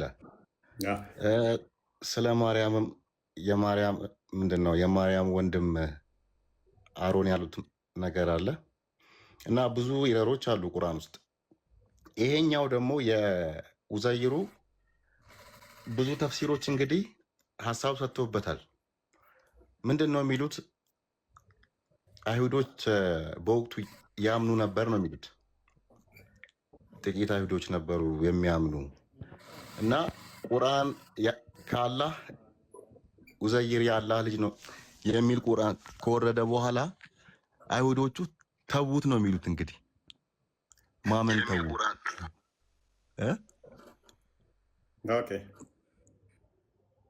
አላህ ይህንን አያ ካወረደ በኋላ ማመኑን ተዉት፣ የአላህ ልጅ ነው ብሎ ማመንን አብሩጌሽን ትላለህ። አብሩጌት አደረጉ ማለት ነው። እና ለምን ሙስሊም ታዲያ ለምን ሙስሊም አይሆኑም? ኡስታዞቹ እንደዛ ብለው መልሰውልህ ነው? ኧረ አለ ነው መስኪን ላይ ዌብሳይት ላይ አንብቤ ነው እንጂ ጭራሽ ተጠይቀው። እኔ ደግሞ ሌላ ነበር የኢስላም ዌብሳይት ላይ ማለት ነው። እና ተጠይቀው እነሱ ምን አሉ? አይሁዶች ያው አናምንም ያሉት ብዙ አይሁዶች ተጠይቀው ማለት ነው። እንዲህ የሚባል ነገር የለም ሲሉ ምንድን ነው ያሉት? ያው ዋሽተዋል። አይሁድ ድሮም ከሃዲ ነው ክደዋል ነገር ነው። ይመቻቸው ይመቻቸው። ያራዳ ልጆች ክደዋል። በነገራችን ላይ ሌላም አለ እኮ ሌላም አለ። አንተ ምን ላለው መሰለህ? ቀይ ወጥ ትወዳለህ እልሃለሁ። ኧረ እኔ አልወድም ስትል እንደማወድ አንተ እኮ አትወድም እንበል።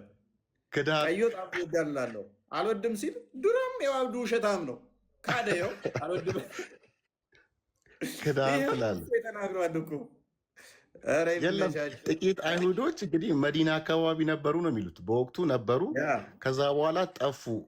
በዚህ ሱራ ምክንያትም ተዉት፣ ይህንን እምነት ተዉት የሚሉም አሉ። ያው ሙስሊም መሆን ነበረባቸው በእርግጥ። ከዛ ውጭ በነገራችን ላይ ሌላም አለ። ምንድነው ምናልባት መሐመድ እኮ ምን ብሏል መሰለህ?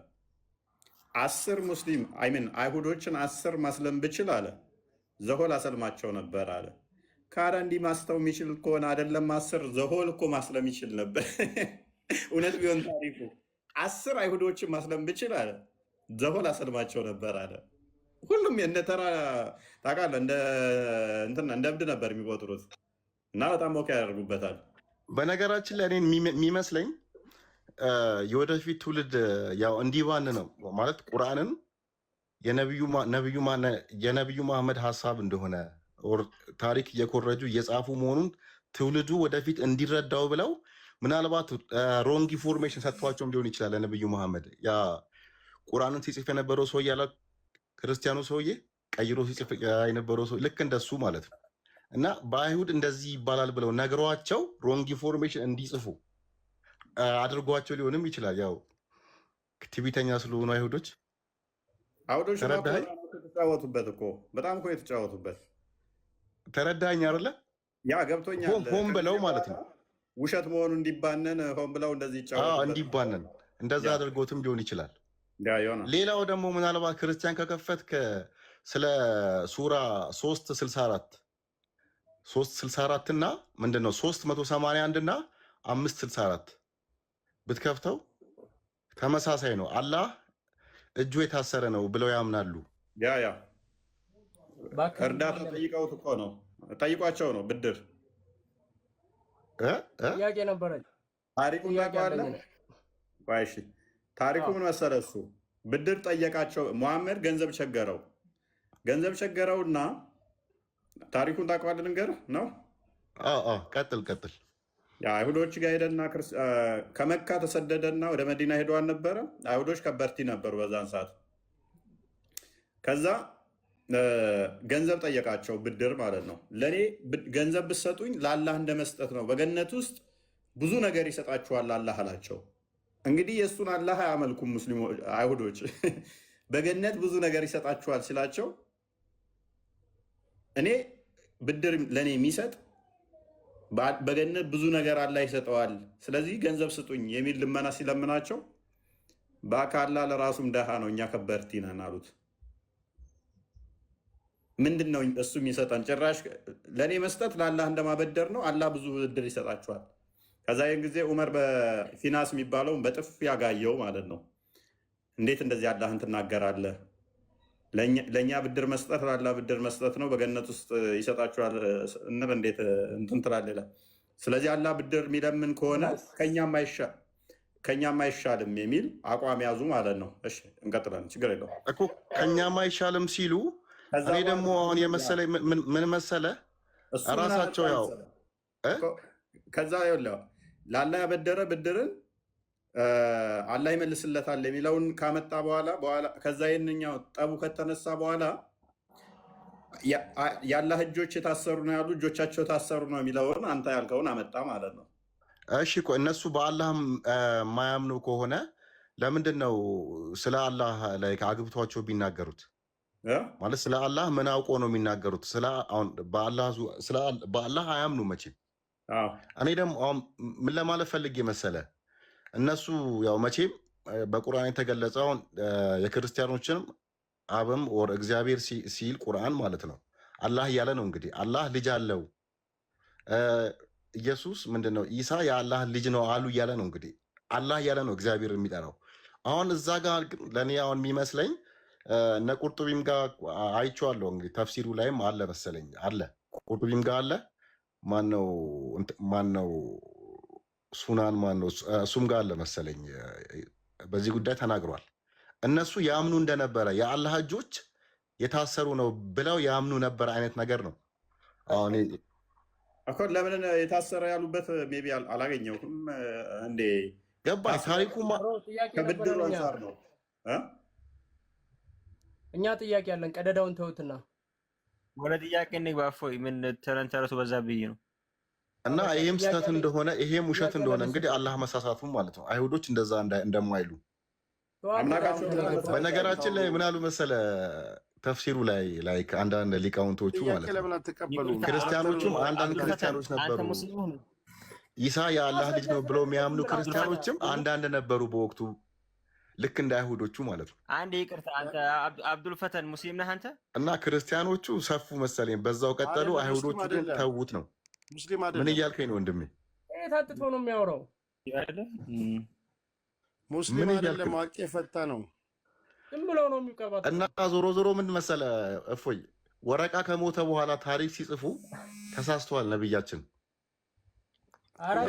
ወረቃ ሞተ እንግዲህ ሀሳብ የሚሰጣቸው ሰው ሲጠፋ አይሁዶች ነበሩ እየዞሩ የሚቀበሉት። አይሁዶቹ ደግሞ አሳስተው ነገሯቸው ይመስለኛል። እንደዛ ነው ማምነው። ጥሩ ነው።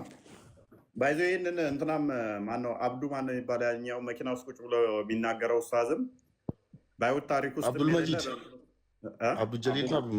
አብዱልጀሊል ኡስታዝ አብዱልጀሊልም ይህንኑ ንግግር ተናግሮታል።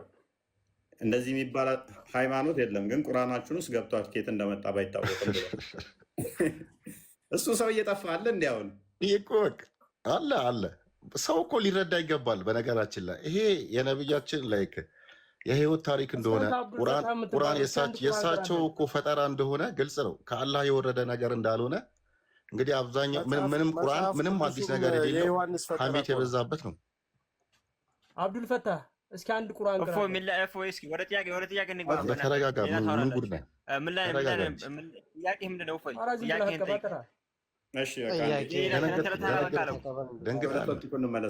ወደ ቶፒኩ እንመለስ። መጽሐፍ ቅዱስ ዮሐንስ ፈጠራ ነው። እናንተ ፕሊስ ረድዋን እንኳን ደህና መጣ። እሺ እንኳን ደህና ቆያችሁ። እንዴት ናችሁ? አለን። ሜይ ቢ ጥያቄውን ሰምተዋል? አልሰማሁም። አሁን ስለምን ነበር? መልካም።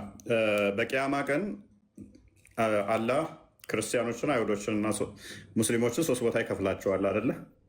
ከዛ ጥያቄ ይጠይቃል፣ ማን ነው የምታመልኩት ብሎ።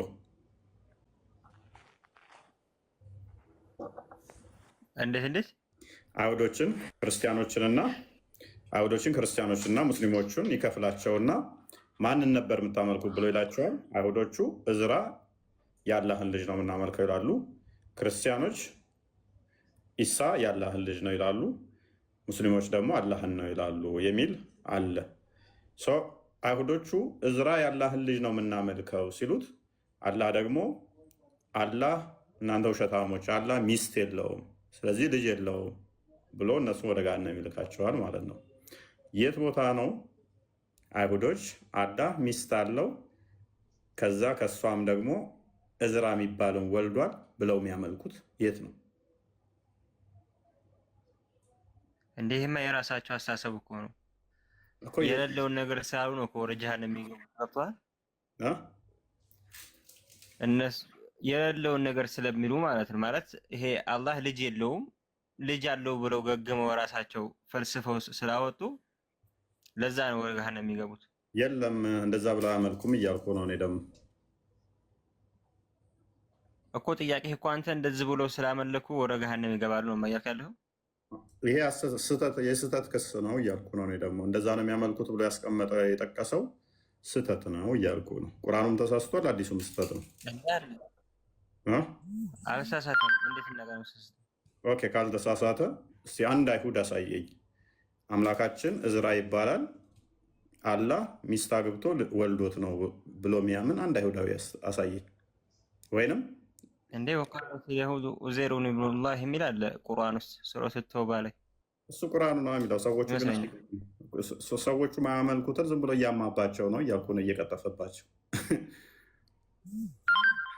ቁርአን ውስጥማ እኛን ራሱ እኮ አምላካችሁ መላእክት እንትኖች ናቸው መለክሲዎች ናቸው አምላካችሁ ይለናል። እኛ መለክሲ አምላክ የለንም።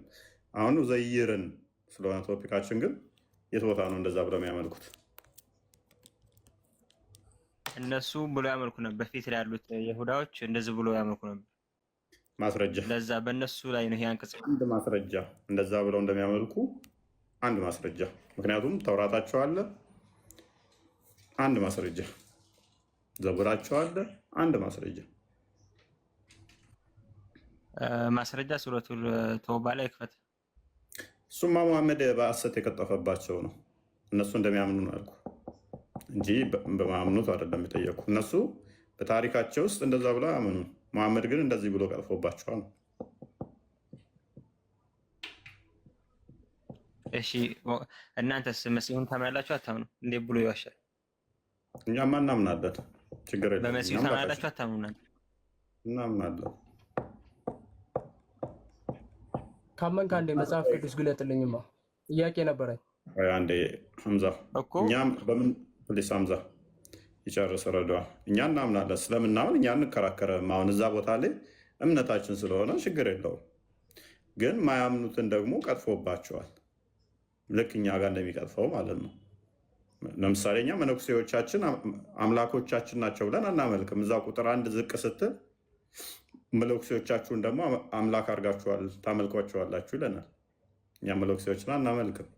እንደዚህ የሚላለ አለ እዛው ላይ ዝቅ ብላ አሳየው። ክርስቲያን ከላይ 30 ላይ አይሁዶች ላይ ቀጠፈ፣ 31 ላይ ደግሞ እኛ ላይ ይቀጥፋል።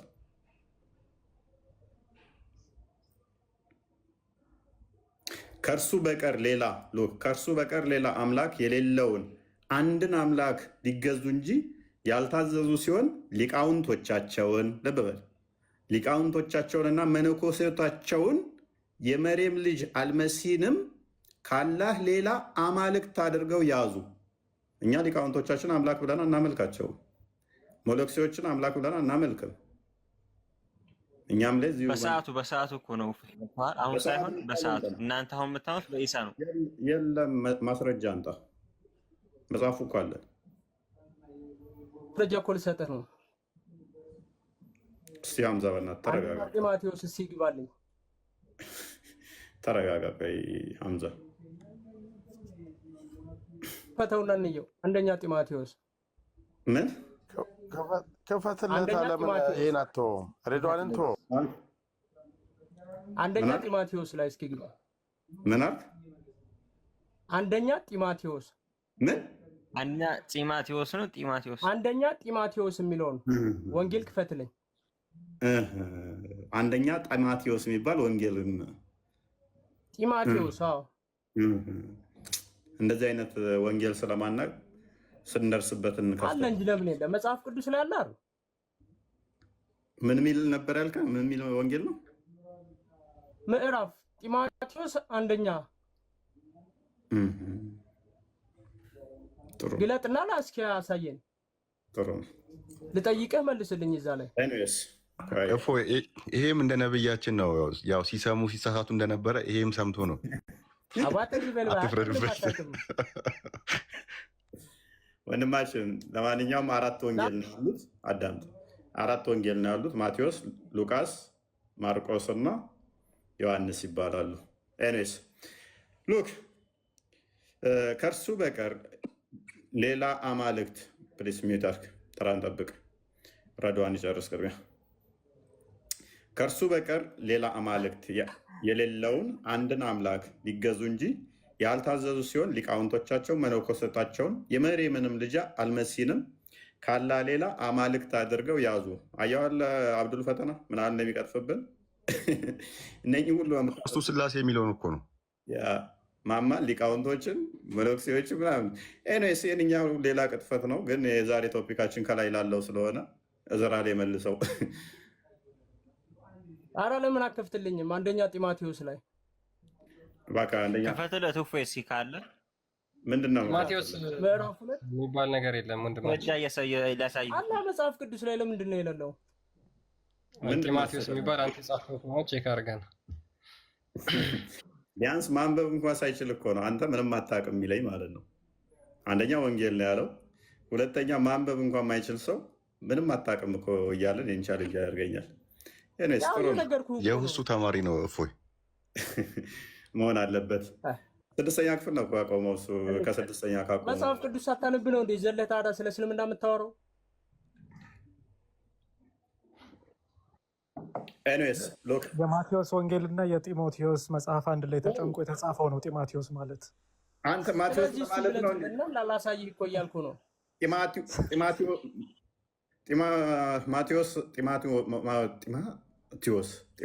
ማቴዎስ እና ጢሞቴዎስ አንድ ላይ ሲጻፍ ነው። ጥሩ ነው፣ ጥሩ ነው። ኤኒዌይስ በደንብ አስተውሉ። እነኚህ ቅጥፈቶች፣ እነኚህ ውሸቶች ናቸው። እነኚህ ደግሞ የሐሰት ክሶች ናቸው።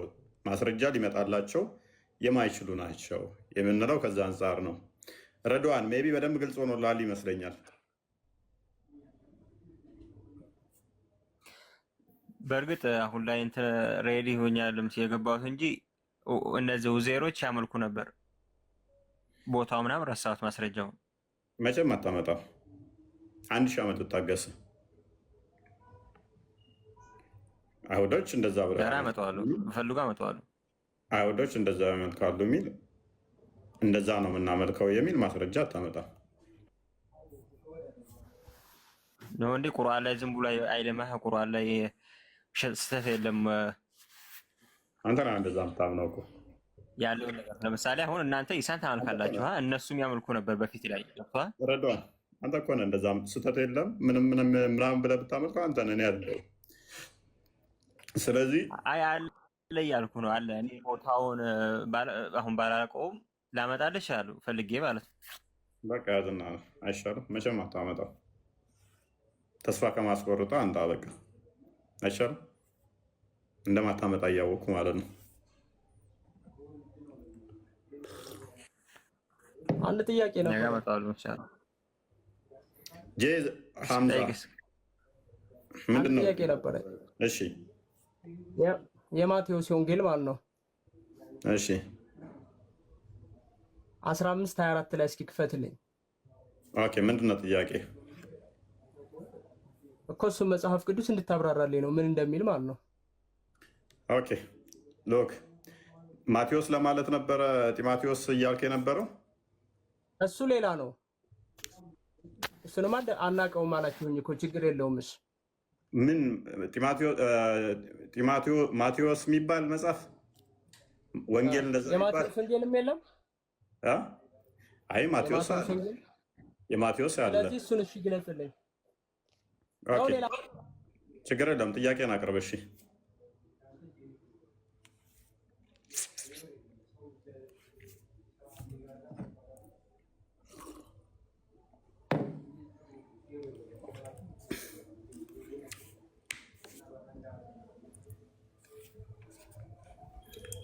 ኦኬ እሰማለሁ ነኝ። ሰላም ብያለሁ ግን ሁላችሁንም። ሰላም እንዴት ነህ? ጠዋት ያስቀመጡት መች ይገኛል? ጃምዛ ቴፍ ምን ሆኖ ነው?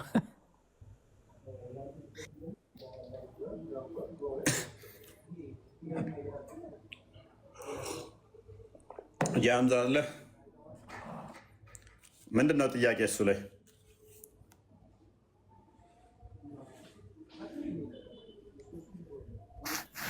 የእስራኤል በጎች የሚለው ማን ነው? እሺ ለጠፉ ለእስራኤል በጎች ነው የተላኩት የሚል ምንድን ነው ጥያቄ እሱ ላይ? እኮ ለሌላ አልተላኩም ነው የሚለው እዛ ላይ። እውነት ነው። እሺ ምንድን ነው ጥያቄ? ስለዚህ ምኑ ላይ ነው አምላክነቱ? ምንድን ነው እሱ አምላክ እንዳይሆን ያደረገ ምንድን ነው እሱ? ልጄ ጋኔል ተይዞብኛል አድንልኝ ስትለው ምንድን ነው ያላት? እስራኤል በጎች እንጂ ለሌላ አልተላኩም አላት። እሺ ምን ማለት ነው? እስራኤል ማለት ትቷት ሄደ። አልሄደም። ከዛ ትቷት እየሄደ እያለ ከኋላው እየተከተለች እየለመነችው ሐዋርያቶቹ እባክህ ጌታዊ መልስላት ሲሉት ምን አለ? እኔ ለጠፉ የእስራኤል በጎች እንጂ ለሌላ አልተላኩም አለ። እሺ የልጆቼን እንጀራ ለውሾች አልሰጥም ነው እንደውም ሁላ ያላት ማለት ነው። ማን ነው ውሻ? ማን ነው ልጅ? እሺ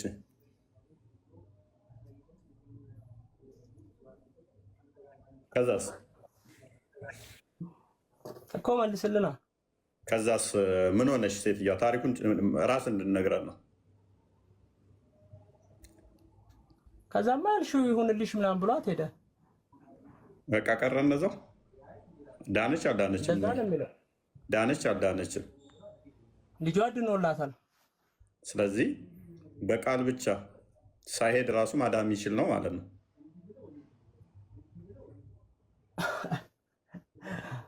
ውሻ ብሎ የተሳደበው ማንን ነው? ውሻ ያለ ማንን ነው? እኔን ነው እንዴ? ችግር የለውም እሱ ላይ እንመጣለን። ልክ አንተ በጠቀስከው መሰረት የተላኩት ለእስራኤል ልጆች ነው ያለው እኮ እንመጣለን። እስራኤል የሚለው ምንድን ነው የሚለውን እንመጣለን። ስለዚህ እኛ እስራኤላዊ ሆነች ደግሞ አይደለንም ማለት ነው። ችግር የለውም። እሻው እስራኤላዊ አይደለንም። ስለዚህ የተላከው ክርስቶስ ለእስራኤል ነውና የሚል አርጉመንት ነው። ኤኒዌይስ ሎክ ምን አይነት ጌታ ነው? ምን አይነት ዶክተር ነው ትላላችሁ? ቤታችሁ ሳይመጣ ሐኪም ቤት ሆኖ እሱ እናንተ ቤታችሁ ለታመማችሁ ፈውስ የሚሰጥ እዛ እናታችሁ መጣ ልጄ ታማለች ስላችሁ የሚፈውስ ጌታ ግለሰብ ይሄን ያደርጋል? ሰንበዴ ይሄን ማድረግ ይችላል? ሄዳችሁ ሳነቁ ማዳን የሚችል ጌታ ሰው አጋንንቷን ካስወጣላት እንዲህ ከተማመንን አጋንንቷን እንዳስወጣላት ከተማመንን እንደ እስልምና ሁሉም ሰው አጋንንት አለበት። መሐመድ እንኳን አልወጣለትም፣ አጋንንቱ አብሮት ነው የኖረው። ሱራ 72 19 ላይ ሲቀር ያለህን ስም እንኳን ሲጠራ አጋንንቶች ድርብርብ ሆነው እሱ ላይ ተከመሩ ነው የሚለው። ክርስቶስ ግን ገና በቃሉ አጋንንት የሚረድለት አጋንንት የሚንቀጠቀጡ በስሙ ይቅርታ እንዲህ የሚል የለም። ክፈትለት ክርስቶስ የመሐመድ አጋንንት አልወጣ የሚል አለ። አጋንንት ወጥቶለታል። ሴጣን አለበት የለበትም? መሐመድ እንዲህ አጋንንት የለበትም። ምን አይነት መጽሐፍ ነው? እመለሳለሁ። እሺ እሱ ላይ እመለሳለሁ። ቅድሚያ የእኛን ልጨርስ አይሻልም? ልጨርስና እመለሳለሁ። የጠየቀኝን ቅድሚያ ደረጃ ስላደርገው ስለዚህ ያለ ማስረጃ አታውራ።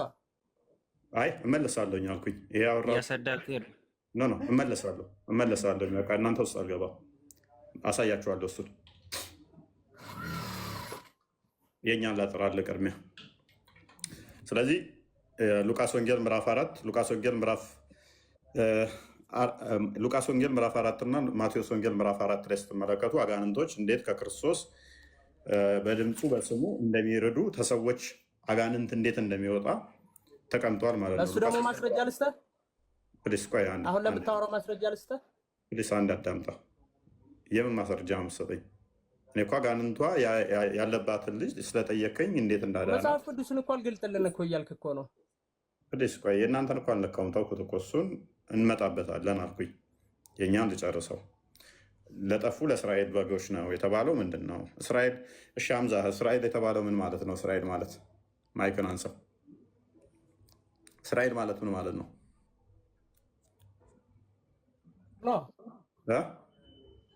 ሀገር። ኦኬ፣ እንደ መጽሐፍ ቅዱስ እስራኤል ብለን እኛ ሀገር ብለን ነው የምንረዳው። እና ታዲያ ምን ብለህ ነው የምትረዳው? አይደለም። ስለዚህ ስህተት የሚጀምረው እዛ ጋ ነው ማለት ነው። እና ምንድን ነው ታዲያ እስራኤል? እስራኤል ማለት ህዝበ እግዚአብሔር ማለት ነው። ለምን ሳካውን ከፍ ላድርገን ነው ስህተት መሆኔን አሳየኝስ እንደሚያውቅ ስለሳክ ማለት ነው። እኔ አሁን እስራኤላዊ ነኝ፣ እሱን አሳያለሁ። ይህን ጥያቄ ግን መልሼ ለምን እንደምሳክ ስላልገባ የማቴዎስ ወንጌል ማለት ነው። ቆይ ሌላ ቦታ አትሄድ። ለምን እንደሳክ ስላልገባኝ እዛ ላይ አላሳይም፣ መልሱን እዛ ላይ ልስጥህ። እስራኤል ማለት ሀገር ነው እንጂ እኛ እንደምንረዳው ህዝበ እግዚአብሔር እንዳልሆነ ማስረጃ ሲስጠኝ፣ ህዝበ እግዚአብሔር ብለን የምንረዳው ስህተት መሆኑን አሳየኝ። ምክንያቱም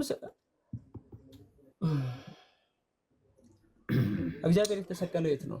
ኢየሱስ የተሰቀለው የት ነው? እኔ እስራኤል ማለት ዲፊኒሽኑን የጠየቅኩ ስ አንድ የሮሜ ምዕራፍ 9 ቁጥር 6 አንዴ ክፈትልን ክርስቲያን።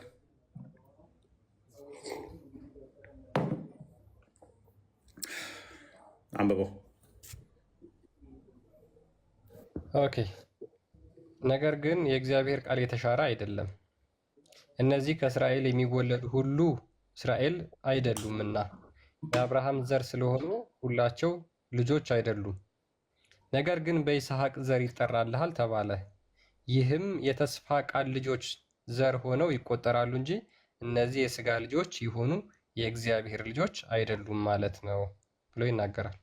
ኦራይት። ስለዚህ በማን ዘር ነው የሚቆጠረው? በአብርሃም። ከእስራኤል አገሪቷን አንተ በምታውቃት እስራኤላዊ አይባልም። እዛ ስለተወለደ እስራኤል አይባልም። እስራኤል እኔ እኮ አይደለሁም ያልኩት ራሱ መጽሐፉ ነው ያለ እያልኩህ እኮ ነው። አዳምጠ። ስለዚህ የጠፉት እስራኤሎች የተባሉት ህዝበ እግዚአብሔር ናቸው እያልኩ ነው። እቺ ከፍልስጤም ጋር ከጋዛ ጋር የምትዋጋውን አገር ነው የምታውቀው አንተ። መጽሐፉ ደግሞ እኛ ሃይማኖታችን ደግሞ ምንድን ነው? እስራኤል ማለት ህዝበ እግዚአብሔር ማለት ነው። የእግዚአብሔር ህዝቦች ማለት ነው። ስለዚህ እስራኤል የምትባለው ሀገር ላይ ያሉት እንኳን እዛ ቢወለዱ እንኳን እስራኤል ተብለው አይጠሩም ይለናል መጽሐፉ። ታዲያ እንዴት ነው እስራኤል ተብሎ የሚጠራው ሲል በይስሐቅ በኩል የተወለዱ እነሱ ለአብርሃም ተስፋ ስለተገባ አብርሃም በዘርህ አሕዛብ ይባረካሉ የሚል ዘፍጥረት ምዕራፍ 12 ላይ ከቁጥር 1 እስከ 3 ስታነበው በዘርህ አሕዛብን እባርካለሁ ስላለው እነኛ ምን ተብለው ይጠራሉ? ህዝበ እግዚአብሔር እስራኤል ተብለው ይጠራሉ። ስለዚህ እነኚህን ነው እኛ ምናምነው። እነኚህ ደግሞ የእግዚአብሔር ልጆች ናቸው ወይ? አንደሚት አድርገው ያ በማን በኩል እዚህ ጋር በማን ዘር ይላል? የአብርሃም ዘር ስለሆኑ ሁላቸው ልጆች አይደሉም እስራኤል ውስጥ የተወለዱት። ይህም የተስፋው ቃል ልጆች ዘር ሆነው ይቆጠራሉ እንጂ እነዚህ የስጋ ልጆች የሆኑ የእግዚአብሔር ልጆች ምን አይደሉም። የስጋ ልጆች ስለሆኑ እግዚአብሔር ልጆች አይባሉም። በስጋ ስለተወለዱ ከዛ እግዚአብሔርን ሳያመልኩ ልጆች ተብለው አይጠሩም። ኢብን ልጅነቱ የሚመጣው ተስፋው በማን ነው? በይስሐቅ በኩል። ስለዚህ ቃል የተገባው አሕዛብ ይባረካሉ የተባለው በማን ነው? በይስሐቅ በኩል።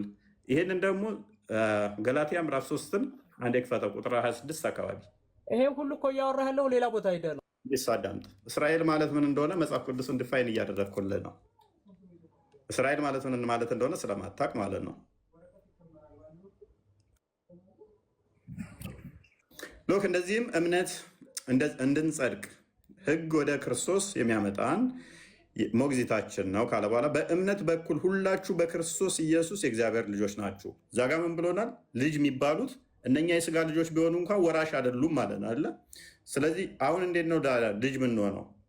በእምነት በኩል ሁላችሁ ወራሾች ናችሁ ከክርስቶስ ጋር አንድ ትሆኑ ዘንድ ከፍ አድርገው የተጠመቃችሁ ሁላችሁ ክርስቶስን ለብሳችኋል። አይሁዳዊ ግሪክ ሰው የለም፣ ባሪያ ወይንም ጨዋ የለም፣ ወንድ ሴት የለም፣ ሁሉ በክርስቶስ ኢየሱስ አንድ ሰው ነው። ከፍ አድርገው ሁሉ በክርስቶስ ኢየሱስ ምን ይሆናል? ከፍ አድርገው እናንተም የክርስቶስ ከሆናችሁ እንኪያስ የአብርሃም ቅድም ያሳየው እስራኤል ተብለው የሚጠሩት በአብርሃም በይስሐቅ ዘር የሚጠሩት ነው ያልኩ ማለት ነው። እንኪያስ እናንተም የክርስቶስ ከሆናችሁ እንኪያስ የአብርሃም ዘር እንደ ተስፋውም ቃል ወራሾች ናቸው። ስለዚህ ያቺ ሴት እምነትሽ አዳንሽ ያላት አመነች። እሷ አየህ ስታም እምነት ምን ይላል? ቁጥር 25 ላይ ባሳየው መሰረት እምነታቸው ልጅነትን ሰጣቸው ማለት ነው። በእምነት በኩል ይላል። አየህ በእምነት በኩል ሁላችሁ በክርስቶስ ኢየሱስ እግዚአብሔር ልጆች ናችሁና፣ ስለዚህ በማመን ይመጣል። ስለዚህ ለእኔ ያምኑት ነው። ተስፋው ቃል ደግሞ የመጣው በይስሐቅ በኩል ነው። እስራኤል ማለት ደግሞ ሕዝበ እግዚአብሔር ነው። አንድ ከዚህ አንጻር ነው። አንድም ደግሞ ክርስቶስ በስጋ የተገለጠው እንደ ሀገሪቷ አንተ አይምሮ ውስጥ ያለችው ከፍልስጤም ጋር የምትዋጋው እንደዚህ እስራኤል የምትባል ሀገር ውስጥ በስጋ የተገለጠው ከዛ ነው። ሁለት ሚሽን አለው። ከዛ በኋላ ግን ማቴዎስ ታላቁ መልእክት ማቴዎስ ወንጌል ምዕራፍ 28 ቁጥር 19 እና 20 ሚሽን ሲልካቸው ራሱ ሂዱ ወደ ዓለም። ማቴዎስ ወንጌል ምዕራፍ 28 ላይ ቁጥር 19 እስከ 20 ሂዱ ወደ ዓለም እያስተማራችሁ ደቀ መዝሙርቴ አድርጓቸው። ወዴት ነው የላካቸው ሐዋርያቶቹን? ወደ ዓለም ሄደው እንዲያስተምሩ ነው። ሐዋርያ ስራ ላይ አይ ቲንክ ምዕራፍ 2 ላይ መንፈስ ቅዱስ ሲመጣላቸው ከዛ በኋላ 70 ምናምን እንትሮቹ ቋንቋ የተለያየ ሲሰጣቸው የተለያየ ቋንቋ ያስፈለጋቸው ምንድን ነው? አረብ ሄደው ለማስተማር አረብኛ ማወቅ አለባቸው። ወደ ግሪክ ለመሄድ የግሪክ ቋንቋ ያስፈልጋቸዋል። ወደ ሮም ላቲን ያስፈልጋቸዋል። መንፈስ ቅዱስ መጣና ቋንቋ ሰጣቸው፣ ላካቸው ማለት ነው። ወደ ዓለም ሂዱ፣ ወደ ዓለም ስለ እኔ ትመሰክራላችሁ ስላላቸው ማለት ነው። ቤት ላይ ነው ያላቸው። ክፈተው እሺ። ማቴዎስ ወንጌል ምዕራፍ 28 ቁጥር 19 ወደ ዓለም ይልካቸዋል እኮ። አረበኛ ለሚችሉት አረበኛ እያስተማረ ምናምን ላልከው እስኪ ማስረጃ ያሳየን። እሺ ሐዋርያ ሥራ ምዕራፍ 2 አይ ቲንክ ቁጥር 6 ምናምን አካባቢ ያን ክፈተው። መንፈስ ቅዱስ ሲወርድባቸው ከሰማይም በታች ሁሉም መንፈስ ቅዱስ ሞላባቸው፣ መንፈስም ይናገሩ ዘንድ ስልጣን በሌላ ልሳኖች፣ ልሳን ማለት ቋንቋ ነው፣ በሌላ ልሳኖች ይናገሩ ጀመር። ከሰማይ በታች ካሉ ሕዝብ ሁሉ ከሰማይ በታች ካሉ ሕዝብ ሁሉ ግማሽ አይደለም የተባለው ሁሉ ከአማራውም ከትግሬውም ሄደም ይኖራል ማለት ነው። ከሰማይ በታች ካሉ ሕዝቦች ሁሉ ጸሎት ይተጉ ዘንድ የተጉ አይሁድ በኢየሩሳሌም ይኖሩ ነበር። ይህም ድምፅ በሆነ ጊዜ ሕዝብ ሁሉ ተሰበሰቡ። እያንዳንዱም ከተለያየ ሀገር የተሰበሰበው እያንዳንዱም በገዛ ቋንቋው ሲናገሩ ይሰማ ስለነበረ የሚሉትን አጡ። ተገርመውም ተደንቀውም እንዲህ አሉ፣ እነሆ እነዚህ የሚናገሩ ሁሉ የገሊላ ሰዎች አይደሉምን? እኛም እያንዳንዳችን የተወለድንበትን የገዛ ቋንቋችንን እንዴት እንሰማለን? የአቴና የሮሚያ የጲላማ ሰዎች በሁሉ ወንዝም መካከል በይሁዳም በቆጵርያም በጳንጦስም በኤስያም በፈሪያም ምናምን እያለ በግብፅም በቀሬናም በኩል ባሉት በሊቢያ ወረዳዎች የምንኖር በሮሜም የምንቀመጥ አይሁድ ወደ ይሁዲነትም የገባን የቄርጤስ የአረብ ሰዎች የአረብ ሰዎች የእግዚአብሔርን ታላቅ ስራ በልሳኖቻችን ሲናገሩ ሰማና። ሄሬድ ሊቢያ በዛን ጊዜ ነበር። እኔ ሊቢያ የሚባል ሀገር ይቅርታና፣ ቆይ አዳምጥ። ቆይ በጣም ጥሩ። አሁን መጽሐፍ ቅዱስ እየገለጥክ እያወራህ ነዋ። የማን ሰዎችንም ይላል? የአረብ ሰዎችንም። በጣም ጥሩ። እሺ ልክ አሁን እንደዚህ መጽሐፍ ቅዱስ ገልጸህ እንዳሳየህ ማለት ነው። የማቴዎስ ወንጌል 7ን ክፈትልኝማ። አይ አሁን ደግሞ ወደ ቶፒኩ ተመለስ። ቆይ ከአንድ ወደ አንዱ አትዝላል። ክርስቲያን ቀጥል። አሁን ቶፒኩ ላይ ደግሞ ጠየቅ፣ ተመለሰልህ፣ ተብራራልህ። አለም መጽሐፍ ቅዱስ ጠይቅ። ለምንድን ነው መክፈት የማፈልገው? ጥያቄ ተመልሶልሃል። አሁን ይበቃል። እሺ ቆይ ቅድም ያለው ነበረ፣ የረሳሁት ነበረ። አንዴ ሀዲሱን አንዴ ከፍተዋል። ክፈተው ሀዲሱን። ኦኬ አንብበው። መልስለት እንጂ የተጠየቀውን ጥያቄ መጀመሪያ በስነ ስርዓት የቀረበው ልጅ ጨርስለት። አይ ቅድም ያነሳኋት ስለነበረች መሐመድም ሴጣን እንዳለበት የተናገርኩትን እንደዛ ሚል ስላላወቀ እሷን እናሳየው። እሱን ችግር የለውም። ቆይ አይ ችግር እየመረጥክ ነው እንደምመልሰው እየመረጥክ ነው እንደምመልሰው። አሁን እኮ ሶስተኛ ጥያቄ ነው እየጠየቀ ያለው። ሁለት ጥያቄ መለስኩለት። አሁን እዚህ ጋር ደግሞ ቅድም አንድ ጥያቄ ነው የመለስክልኝ። ቆይ ክርስቲያን ቀጥል። ኦኬ እሺ። ሳሂህ ሙስሊም 2814 ላይ አብደላ ቢን መስዑድ ሪፖርት ዛት አላስ ሜሴንጀር ሰይድ፣ አብደላ ኢብን መስዑድ የተረከው ማለት ነው። ዜር ኢዝ ነን አማንግስት ዩ ዊዝ ሁም ኢዝ ናት አን አታች ፍሮም አማንግ ዘ ጂን ኦር ዘ ዴቪል። መሐመድም ብሎ ተናገረ፣ ከእናንተ መካከል ማንኛችሁም ሰይጣን ያልተጣበቀበት የለም፣ ሁሉም ሰይጣን ተጣብቆበታል አለ። ደይ ዘ ኮምፓኒን ሴድ፣ ሰሃቦቹም እንደዚህ አሉ፣ ኦ አላስ ሜሴንጀር ዊዝ ዩ ቱ፣ የአላህ መልእክተኛ ወይ አንተ ላይም አለብህ አሉት። ዜራፖኒ ሰይድ፣ እሱም እንደዚህ ብሎ መለሰ፣ የስ አዎ አለብህ። ሌላስ የለም? አረበኛውን አሳየን። ሌላው አረበኛውን አሳየን። ወይ አንዴ አረበኛ